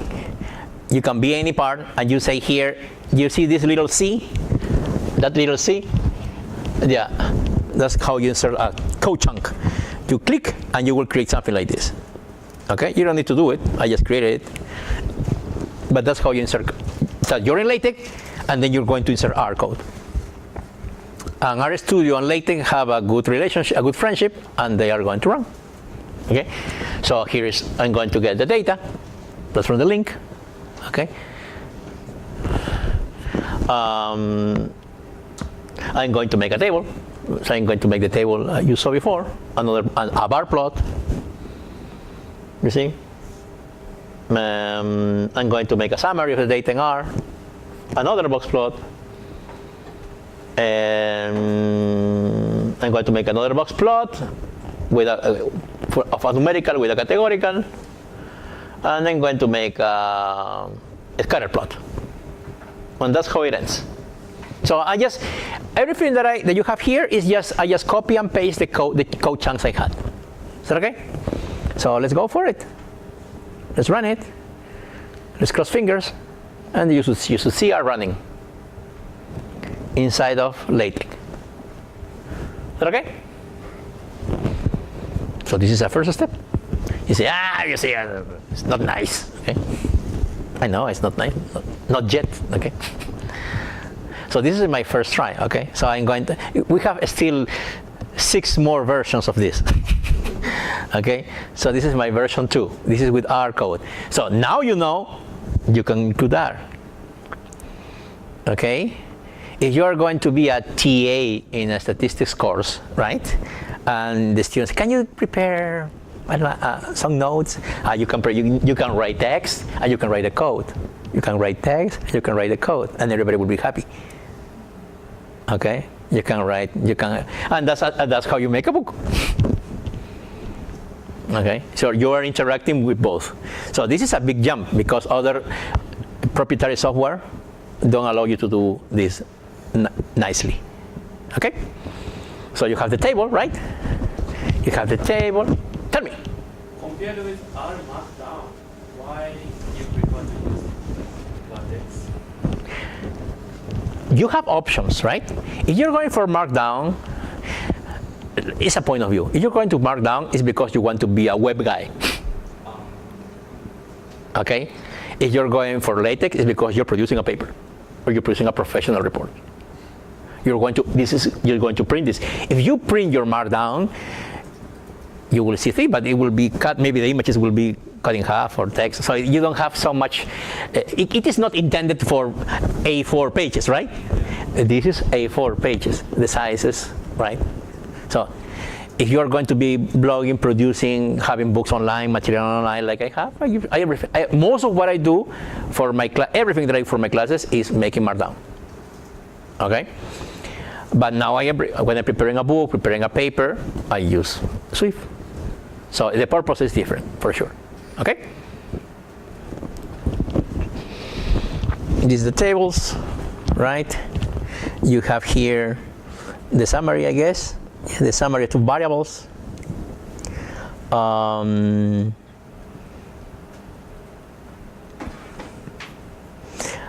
Can you see a problem now?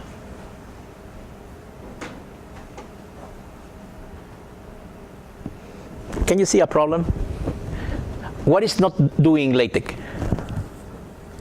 LaTeX is not doing something. It's not plotting. Okay, that's why we have the next version. Okay. Say, come on, bro. You promised us the plots, and here you will see more. It's growing. Okay. Number 3. Okay. So let me see if I have something else to tell you here. So I am going to do changing the names of some parameters. I'm going to name the figure echo. Let's see what I mean by that. I am going to work with code, only with code, okay? For example, now, before you have just the chunk with nothing here, okay? Now, the first word can be the name of the chunk, right? Remember, in Markdown, you can do the same thing. You can have, you see, if you want to have this, you need to have this. Okay? The first thing you write will be the name of the code chunk. Okay? Echo equals false. What does equal equals false? It means the following. It means run it, but don't show it. Okay? So maybe when you call the data, you don't want people to see the link. Oh, it is in a paper, nobody will see the link. You don't put the link in the code. You can share it later, right? In a footnote. Everything it can be found in my GitHub repo. You're welcome to visit. Okay, see you later. Please give a I like it or something. Okay? So this is the file. I'm going to run this code, but this code will not be shown. So this is the name. Echo false means you will see the table, but you will not see the code. And there is something new here. Fig equals true. Now the plot should be shown. Okay? You need this figure equals true to see the plot. Okay? Professor, when we, for example, want to create, like, use our own link with the data and create our own plot, and when we want to make it PDF, should we write it manually in the chunk? Of course. You need if it is a new data, you change here. Of course. You can do it now. You can go to GitHub because you have my data now. Okay? This file that is sensor world, you have it in your file, in your own repo. If you want to change, you can change that. It should work perfectly. Okay? Figure equals true. This is name, equals false. Figure equals true. Figure equals true. You see? Let's run it. Let's compile the PDF. Ta-da! Okay, introduction. Exploring the table. You don't see the code. Here's my footnote. The plot. Seeing the table. The summary, the code, the plot. The other plot, the bar plot. More plots.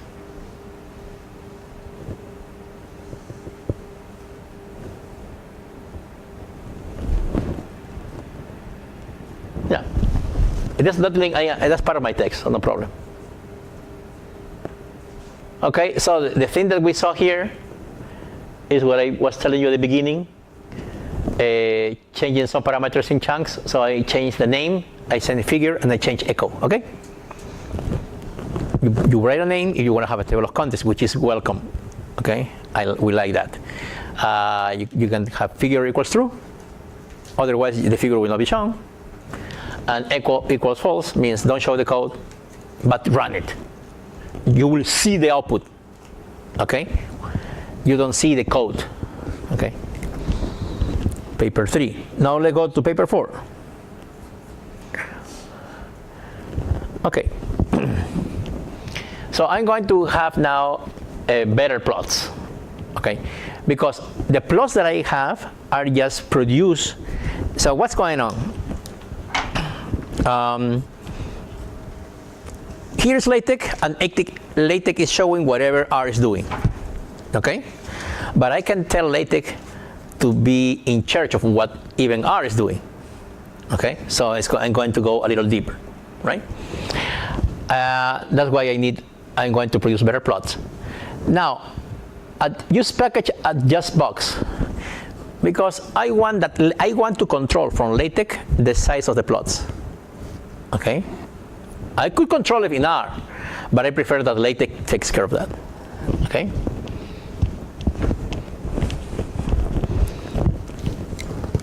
So,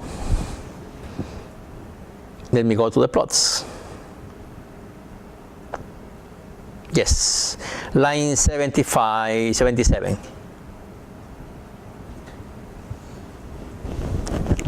Okay? So, before you just plot here, remember? Everything before here and after here, everything is new. So 70, 70, 78, 79, 80, and 81 are new. 85 to 88 are new. You only saw this before, okay? Now what we are doing, now we are saying the following, that this figure is going to be a LaTeX element. Before it was something that was shown and LaTeX, whatever it is, just show it, okay? But now LaTeX is going to be in charge. So what happens? In this situation, I say, okay, begin figure, end figure. Every begin has an end, okay? It's just that, okay? When this happens, if you take a look to we are in paper 4, in paper 3. Before this, every plot was produced, but no figure has number. Now with begin end, LaTeX will start number in the figures. Figure 1, figure 2, figure 3, figure 4. Okay? Not before. So begin enter happens. Centering, it will move the image to the center. By default, it comes to the left. And there is a begin adjust box. If there is a begin adjust box, there is an end adjust box. Okay? So it tells the width and the height. Is that okay? Yes. And then nothing else. I am commenting this. This is not working yet. Okay? And then I can say, when it is according to the rules, the title of the plot goes below in the paper, and the title of the table goes up on top. Okay? So this is the caption. I write the caption here. Okay?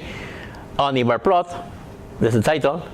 And if you want to talk, say, okay, you want to say, as you see in figure 2, no? Okay, you're going to make a reference, so you need a label. So this plot will have its label, cut explore plot. So whenever I want to talk about it, I just say, as you see in cut explore plot, okay? If for some reason you need this somewhere else, the number will be changed automatically. You don't care about numbers here. Okay? And this is done in every other case, right? So I'm going to do the same thing here, okay? And in the other cases. So now your plot will have numbers. I say, hey teacher, you say width and height, but why are you clipping and trimming? Okay? That was something new. And I commented that before, which is in line 80, okay? So instead of writing 7 and 5, you can do more details, like the following. So the sequence of trim is This is the sequence of string, and the sequence is left, bottom, right, top. Let me explain this. Because there are two things in when you produce a plot. Okay, one is the frame, and one is the actual plot. Is that okay? Yes? So when you say 7, 5, you mean everything. Okay? So this is 7 and this is 5. Okay? But if you want really to have 7, 5, but you want more space for the plot, what you need is to reduce these areas here. Okay? And you can be crazy because different universities and different journals have a different rule for this. Okay? They tell you, these need to be 2 centimeters from the text. This needs to be 1.5. So that's how you change this. If I don't do anything, you will accept the default of the PDF because this is creating an image in PDF. Okay? So you write here 0, it means leave it as it is here. Okay? Don't cut anything. 2 centimeters, 2 centimeters here. No, nothing here and nothing here. That's what you're going to trim. Okay? That's all. Okay, run it please. Let's see what happens. The other ones I have trimmed.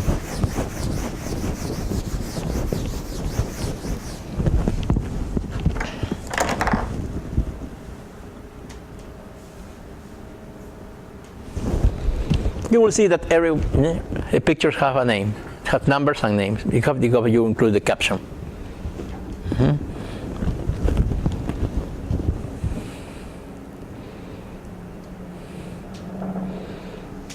We are using basic R, yes. Can we use ggplot? Yes.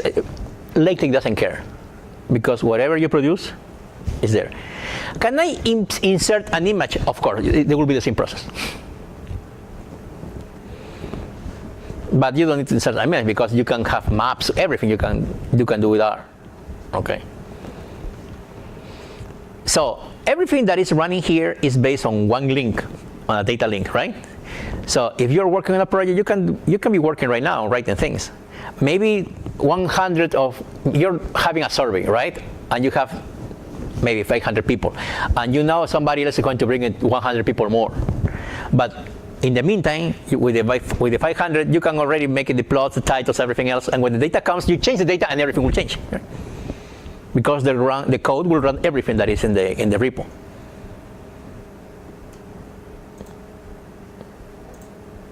So this is a different way of seeing things, right? Okay, because it is not used to have you are in SPSS. Okay, wait for me, I'm going to bring. So you don't. Why do you go too much in the final image if you're going to change the whole thing at the end? In this case, no. You can already have the titles, already have the caption, everything, and when the last guy brings the last chunk of data, you will update the link. We will update the data file. Go to GitHub. The link doesn't change, and everything you run will run the same thing.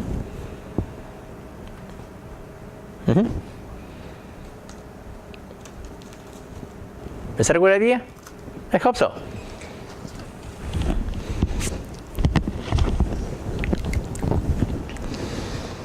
Okay. Well, we were in part 4. You see? Now we go to paper 5. What I'm going to do? Okay.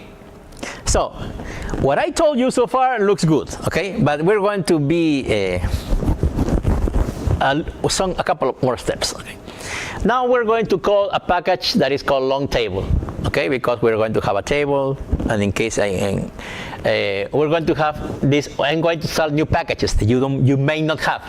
Report tools and Stargazer. So you better install those first. Report tools here and Stargazer. So go to install to packages and install it. Even if you're in R Cloud, you need to install it, okay? So you type report tools. You see report tool with double T, and then Stargazer.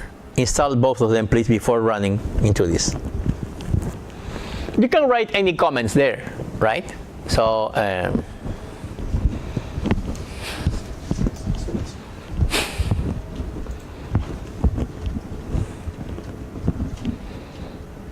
The long table is not. no, long table no. Report tools and Stargazer only.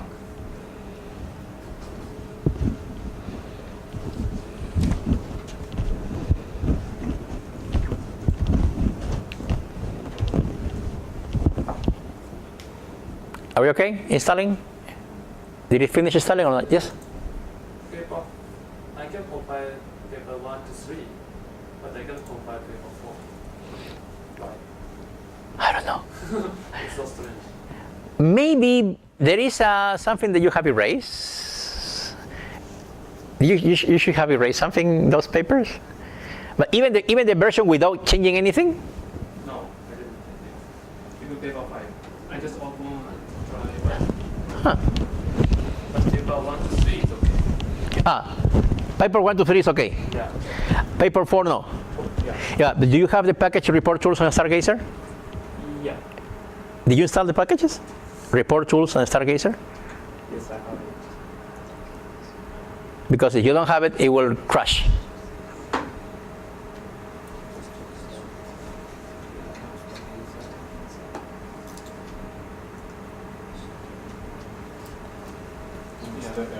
When I tried changing my name, it didn't let me add the accent. Oh, yeah. I can tell you how to do it. But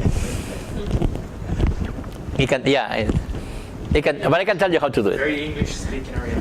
Yeah. I can change that. But it's not, I have my material in Spanish too. Yeah, but there is a way to do it too. Don't worry. I can. It's just you can Google and say how can I add this accent, Spanish accent in Latex, and they will tell you escape thing. But if you're writing in English, just do the trick they show you, because they can also tell you to change the basic language of LaTeX. Okay, don't do that.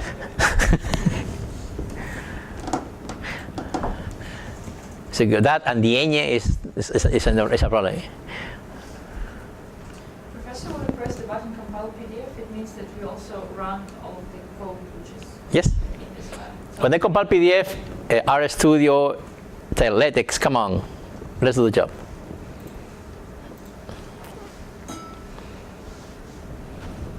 Okay, let me run this, but no, before I can to show you what I did. First, I'm going to call the libraries here, and I will check later what's going on with you guys. Okay, so there is a new version here, line 81. Just pay attention for a minute. So remember I was making frequency tables, remember? Yeah, I was making frequency tables out of a couple of variables, right? So that was line column 2, column 5, right? So now I'm going to change that. Instead of asking table of each of these variables, I'm going to use the command table nominal. This command table nominal, it comes from report tools. So you need to have report tools, okay? So I tell which are the bars I want, these two variables. I can say what is the title, frequency table. I can say if you want a vertical or horizontal, okay? I can say if there is a label, remember for reference, the label is a cat explore table, okay? Where do you want the title? I want the title on the top because it's a table, right? And the font size is just normal size. So because you're using this tool, you don't have to use the slashes like you normally do. What is slashes? It's like you're changing the language that you're using to make your code. Yes, because pay attention to this part, right? I'm going to show you what I change, okay? Number 4. I am changing this, okay?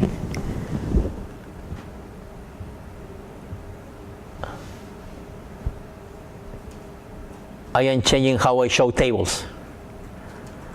Okay, because before, when I ran in paper 3, these were my tables.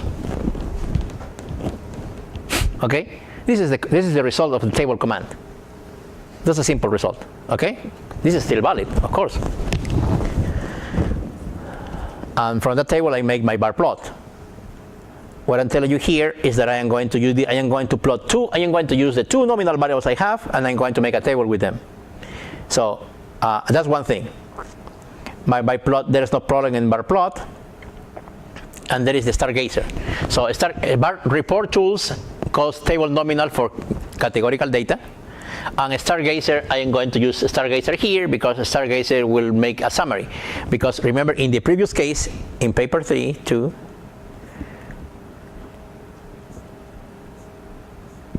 This is my summary. Okay, variable 1, variable 2, minimum, quartile, median, mean. This is our output, okay? So what I'm telling now is, I'm telling the following. Latex say, okay, R, give me your results. And I'm going to make them look nicer, okay? So going back to paper 5, so I am saying that. I am going to say, what data are we going to plot? The column 3 and the column 4. What is the title? What is the label? The size. You can change the footnote size if you want the size or how big you want the text, okay? And how many digits, how many decimals, right? And what summary, what statistics you want to see. Okay, median, mean, max. These are the ones available. Okay, so let me see if I have something else. I don't think so. Okay, I compile it. And you will see something different. For example, this is my new table. This is the frequency table. And it's very different from the original one. Now it looks like a table. So before you have the table in R table, and it give you this, right? Only in horizontal. Now it looks different. So it's, oh, come on, nice, 10%, everything. Magic. Okay. All the totals. Okay. And the same thing happened, okay, here with the table of summaries. Remember? R has a very simple result of summaries, okay, and this is much nicer. The font is smaller because I told them to be footnote size. If you Google how to change the font sizes in LaTeX, they will tell you small, normal, footnote size, and so on. Okay, you can change that. So those are keywords. Okay. So those are the big changes using a Stargazer, right? Using report tools. There are people I know LaTeX users that they don't use R, right? Because they use more scientific things. Okay. And they do the tables by hand. So that's how they just do it. Okay. So that table there is that Stargazer and report tools are saving you so much time. You are table 5, right? Table 5. So I'm going to show you how that table looks. If you want to do a table by hand, this is how you do it in LaTeX. Pure LaTeX. Okay? Pure LaTeX. Okay? No R here. So this is how you do it. Each line, the values, and you have your table. Okay, so there are people for sure there is people that are not using RStudio, okay, and they are still doing this. Okay.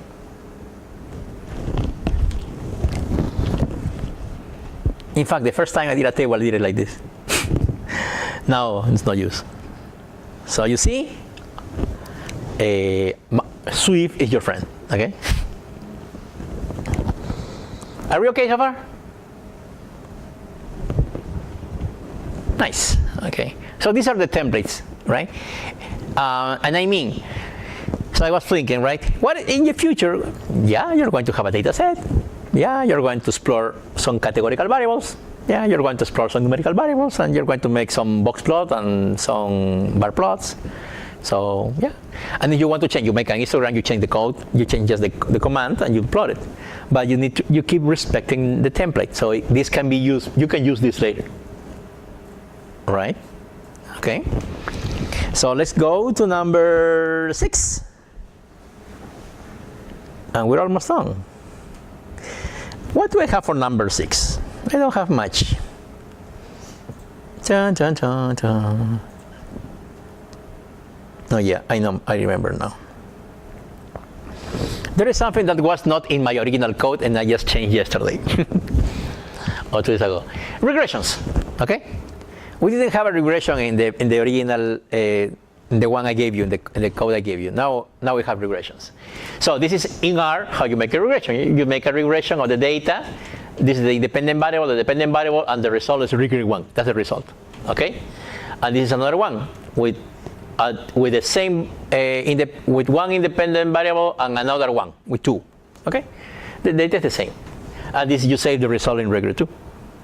Okay, and you can make a summary of regular 1, or you can make a summary of regular 2, and you're going to make a summary of one of them. So I just run it. Okay, there is no LaTeX here. There is just R. I added this thing from R, and you will see, and you know how R looks. Okay, so you know that R looks like this: regular 1, regular 2, summary. You get the summary in R. This is the classic result in R. Okay. Of course, you can do it better, right? And that's what we're going to do. Let me go to paper 7. And let's go at the end, right to the end. You have regular 1 and regular 2, the same thing. But you're not going to say summary. You're going to call my friend a stargazer. Okay? And you say stargazer, regular 1, regular 2. What is the title and what are the labels? Remember, you did titles and labels? And please run this code.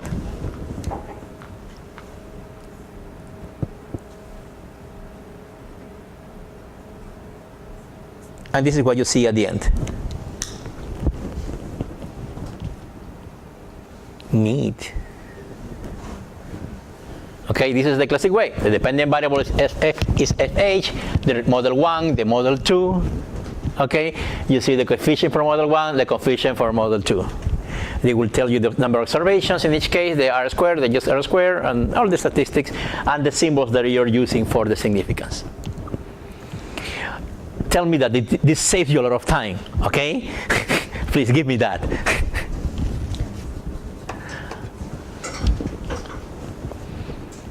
The only thing that is missing is to see how I can connect this to Zotero. But this is most of what I wanted to show you.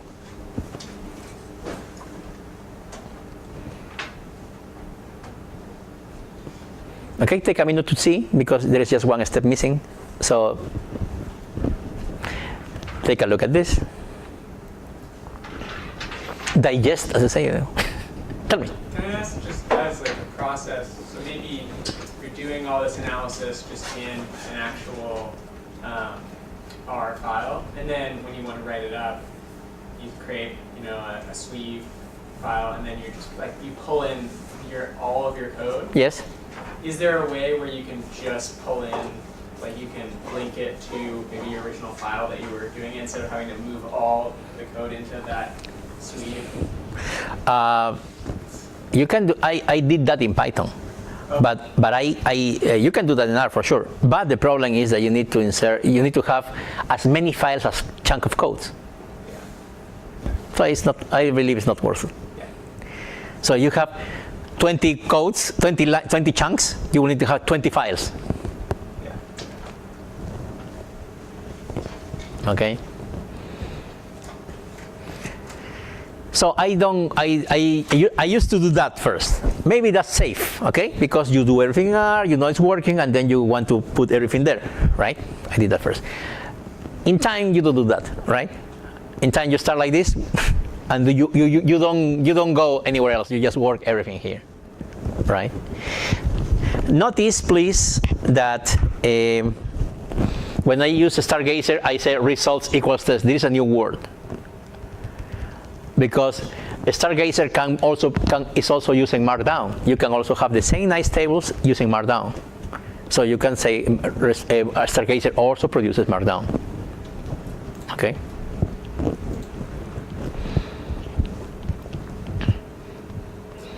So there are tools that you find difficult, or you say why, right? Because sometimes it's easy just for simple tasks. But then, when you have complex things like making a plot table for 10 regression models, you say, no, it's worth learning this thing. Okay?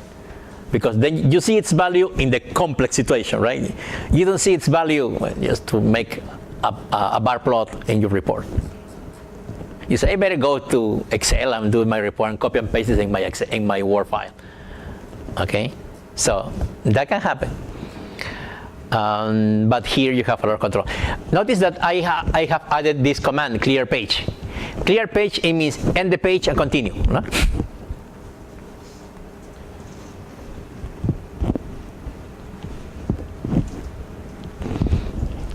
Notice also, you can write a comment next to it, that when I write figure, I write this bracket H. Okay? What do you think it means? H. It means here. It means try to put the plot here. Try. Because LaTeX in general, in this situation, LaTeX will try to force the put, but in general, LaTeX see, nah, it's not going to look good, and it puts it in a new page. Okay, so you can force it, but sometimes you say, but the plot is okay. Why is LaTeX doing put it somewhere else? The problem is the margins, right? Those margins are still there. So that's what LaTeX is telling you. I cannot put the whole thing because it's not that the plot, it's also the margins of the frame, right? So you need to. That's why I gave you the adjust box to do those changes. Mm-hmm.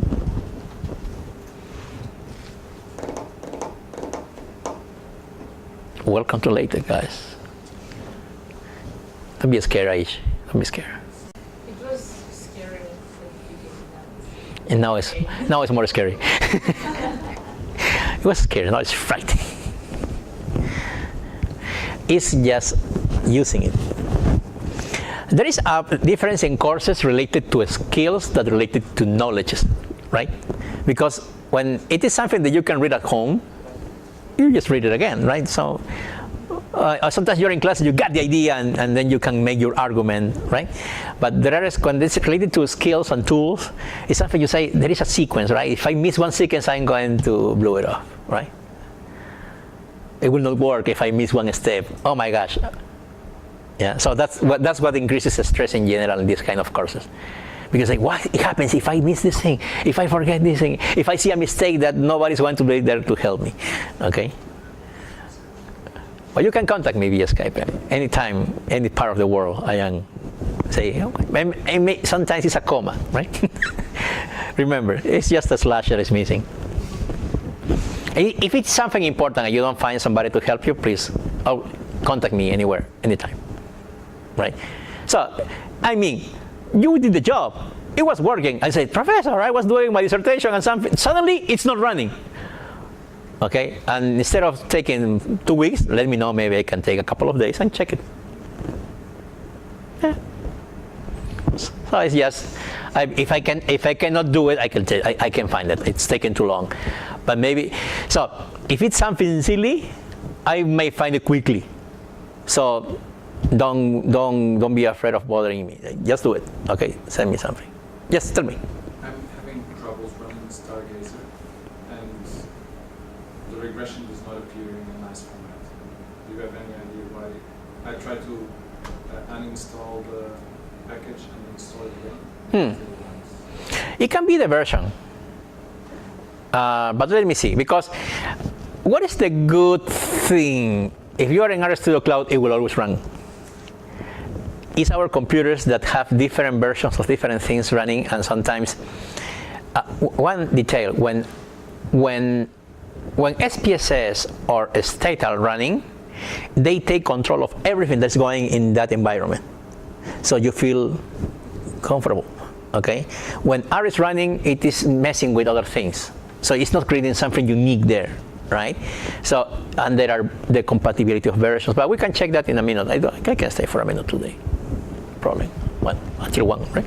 Because I'm missing just one step. But I just wanted to realize, in the case Stargazer is not working or Reproducible is not installing or something like that, the sequence, okay, the template, the logic, okay. You're not coding. You are using a template. So start from that, okay. You don't need to memorize this thing. Use it, and when you want to go better, instead of plot, write hist, all right? Pi, so change the command, that's how it works, okay. Something like that. Oh, great, okay. So that's why I put several options, okay. All right. So just let me go now to our friend Zotero, number 8. Okay. When I use Zotero, sometimes I use the package APA site you see there. Okay, so in general, so if you want this to work, you need to have the last version. The paper rate is everything, right? In paper rate, there is everything. So APA site, it means that you follow the APA rules, okay? In case you want to use it. But there are several other formats that they don't need. And of course, you can always say, LaTeX has a huge community online, right? So you say, how do I follow Vancouver? How do I follow Harvard? How do I follow Chicago? And they will say, okay, use this thing and put it there. That's all. Okay, there is always a good answer for that. So there is a huge community of LaTeX users, okay? So don't worry about that. And now you know that it will tell you to install a package. It's not that you really install it, it's you really call it, okay? It's not like R that you go somewhere and install it. It's just, it is in the huge version. That's why I told you, install the huge version and don't say, ask me first. Okay, but you can do it again. Yeah, long table. I needed long table because report tools uses long table, and I just adjust box because you know the figures. So let me go at the end. Okay, and for example, there is a moment when I wrote this somewhere. Let me go to paper 7. I'm going to run it.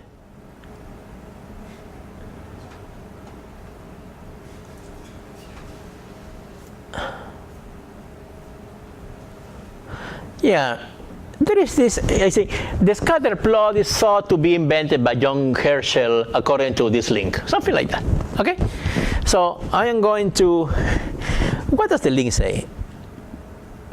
According to the link, what does the link say? Okay, let me see. What's in the link?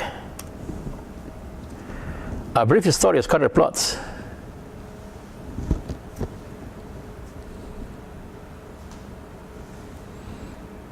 Okay, I just follow this link, and it tells me who invented the scatter plot, right?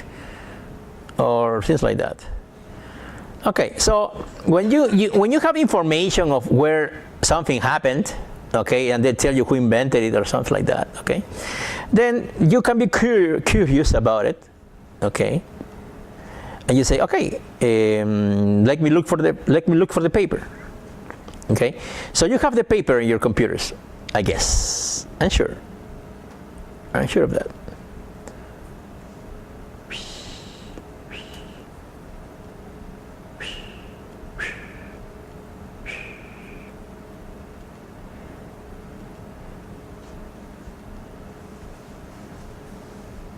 You have this paper, Michael Friendly and Daniel Dennis, okay? So they are explaining the area origins. These are the guys who are telling who invented the thing, okay? So this is the moment when you open Zotero, okay? So please open Zotero.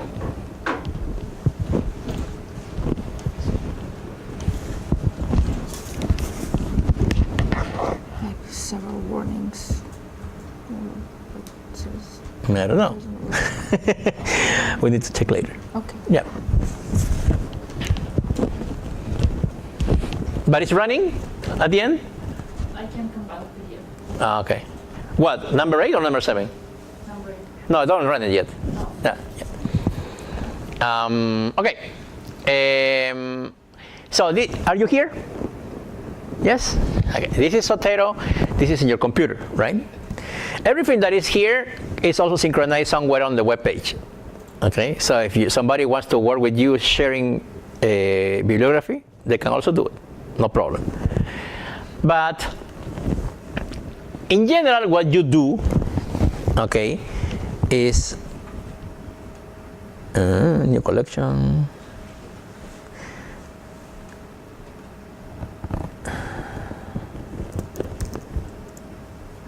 For example, you can go here to the first and say new collection, and you write one that says winter.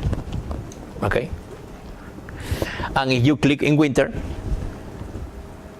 you see nothing because this is empty. Okay. Is that okay? Yes. Now let's go to the following. You see this plus, the symbol plus here? You see that? Yes? Okay, click on it. And then saying link to file. You see the link to file? Okay, so now let's go to our repo, to reproducibility, and look for this paper that was there, which says Friendly and Dennis. You find it? Friendly and Dennis? Yes? And open it. Okay? So that's the link. You're telling A, and then Zotero gets the paper and creates the bibliography for you. You will see it here. You see it or not see it? So nice, Zotero. So it tells you, this is a journal article, this is the title, these are the authors, this is the publication, the volume, the issue, the pages, the date. Now, come on. Zotero is beautiful. In the old times, you have to do it by hand. Okay? If you have a picky professor who really likes citations well done, this is how you save the day. Okay? They don't pay attention, man. But I'm telling you, it's good to have it because you can keep reusing this material, right? Sometimes you're preparing things along your time as a teacher, as a TA, as a student, and you keep collecting things, and then you already have a good set of bibliography, and you can always create a new collection and put things in there, right? Okay, that's no problem, right? So, like I did this, you can do several ones. But there is another nice thing, right? Because imagine the following, right? You can be in Amazon, right? And you can be, I don't know, saying, okay, let's go for my book, Jose Manuel Magallanes, if you remember. You get it here, and you're in my book. Of course, you see the ISSN, right? You see the ISBN here, you copy it, the ISBN, and you come to Zotero, and you see here a magic wand. You see the magic wand? The second one? You click it, you paste the ISBN, and just enter. And it will create my citation.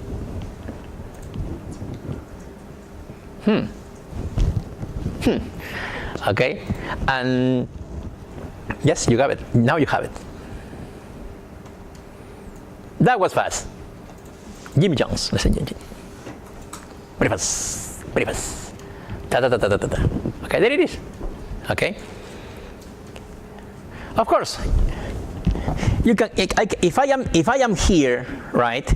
And for example, I don't know. Let me see. Brookings brief. Let me go to a brief.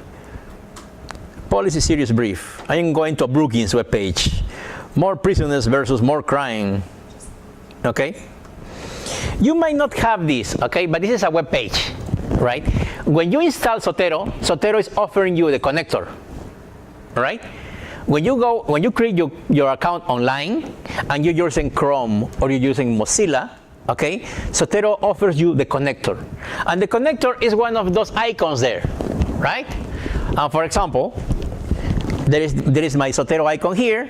So I am in a web page, and I click on this link, and it tells me, what do you want? Where do you want this guy?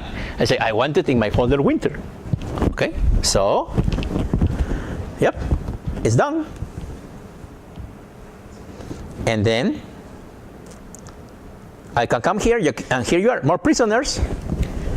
You see, it's a blog spot, a blog post, and so on, and so on, and so on, and so on.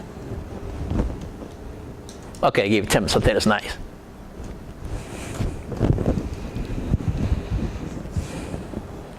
So ISSN, ISBN, DOIs, okay. Web links. I already use Mendeley and all of my articles are there already, but it looks like I can use that for Latex also. I don't think it's way different. Yeah. At the end of the day, what you need is the following. You have winter, right? You have 3 files here. You have here winter, and you can right-click and you say export collection. Okay, so here you have this folder with all your references, and you say export collection. I use big text. Okay? That's the only thing. You just save it. Okay? And it will have by default the same name of your winter. Okay? So you come here, you put it in your, you need to put it in your folder, reproducibility, right? It will be there. So we go back, okay? And let me show you. Paper 8. You already have a file. You have a file which is named Zotero example, okay? The file is there. So it's the same thing you did with winter. So Zotero example is a collection. I am going to keep using this, and the only difference is the following. When I go to Zotero example BIP, okay, it is telling you this. This is what you got from Zotero, for example, or you got from Mendeley, or for sure you can get it, right? You got this. And the only thing that R needs, or LaTeX needs, is the first field. Okay? Tax exploratory 1977, friendly early 2005. So you copy that thing, that name, that link, and you use it somewhere with the word cite. Okay?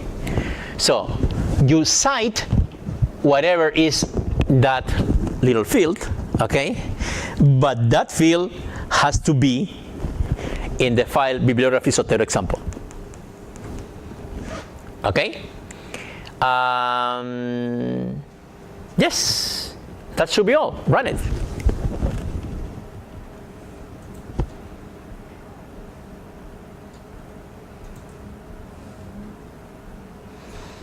And if we go to the end, you will see the references like this. Okay.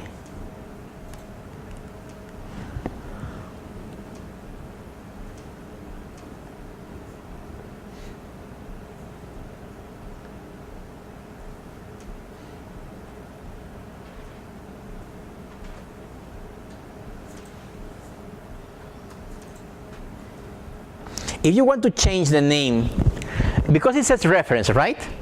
If you want to change the name to bibliography, you say renew command. This is a moment when I renew a command. So if you erase this guy here, okay? Instead of references, the new word will be bibliography. But that's a particular command, you see? I am renewing the command reference name. So I am messing with LaTeX, you see? Okay, LaTeX, let me change your defaults. It's just that. Professor, have you made paper 8 run with the bibliography? But do we need to use this Zotero example file? I am using that. You can change the winter if you want. Yeah, but do we put it like? Do we just only need to put the file name in the bibliography, like in this? Yeah, only here.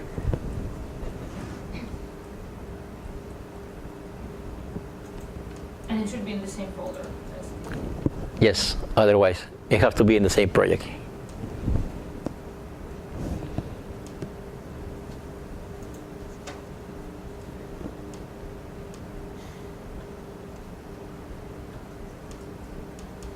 So you just run this again, you will see the word bibliography.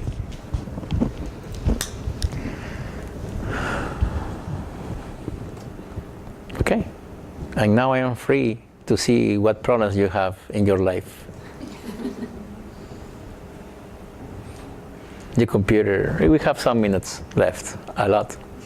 Tell me. If, so when I try to bring in the PDF of the Friendly and Denise article, it's like showing the link symbol, and I don't have like the same drop down arrow. I need to check your computers in a minute. I'm going to check because different things can happen. Yeah.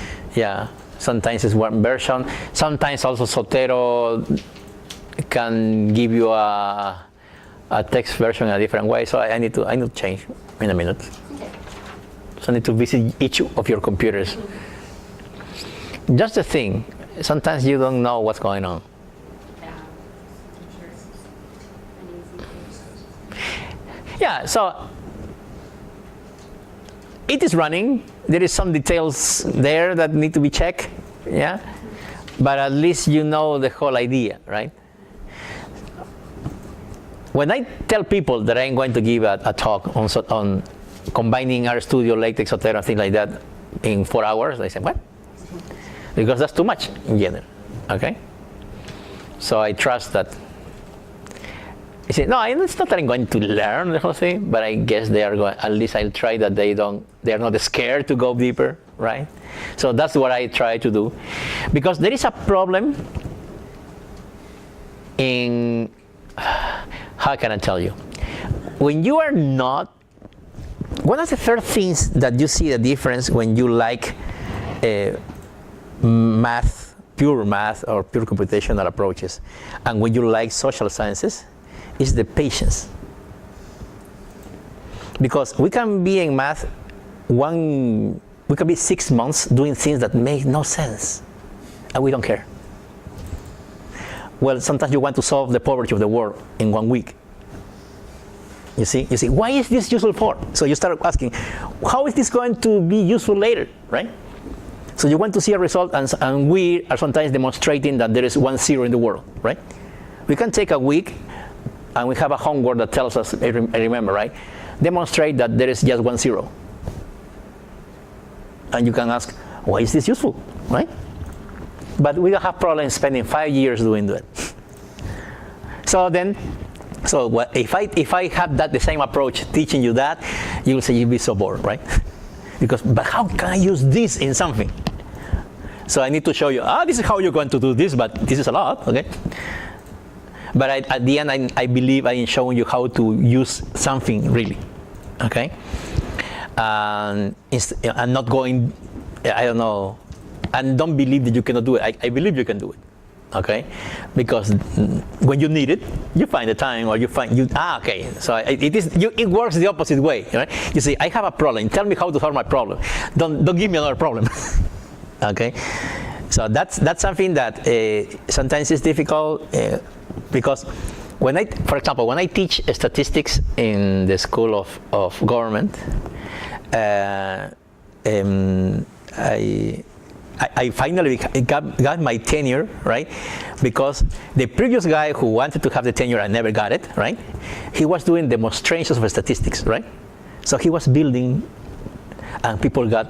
So I believe he was teaching them the way I was taught, but they still didn't like it, right? So because he even showed them, I don't know, we are not going to use the computer, we're going to use just the table. So it was too much, right? When I started teaching, everything was in the computer, everything was R, so they still can see the results quickly, all right? But I don't blame him because he was teaching the way we were taught.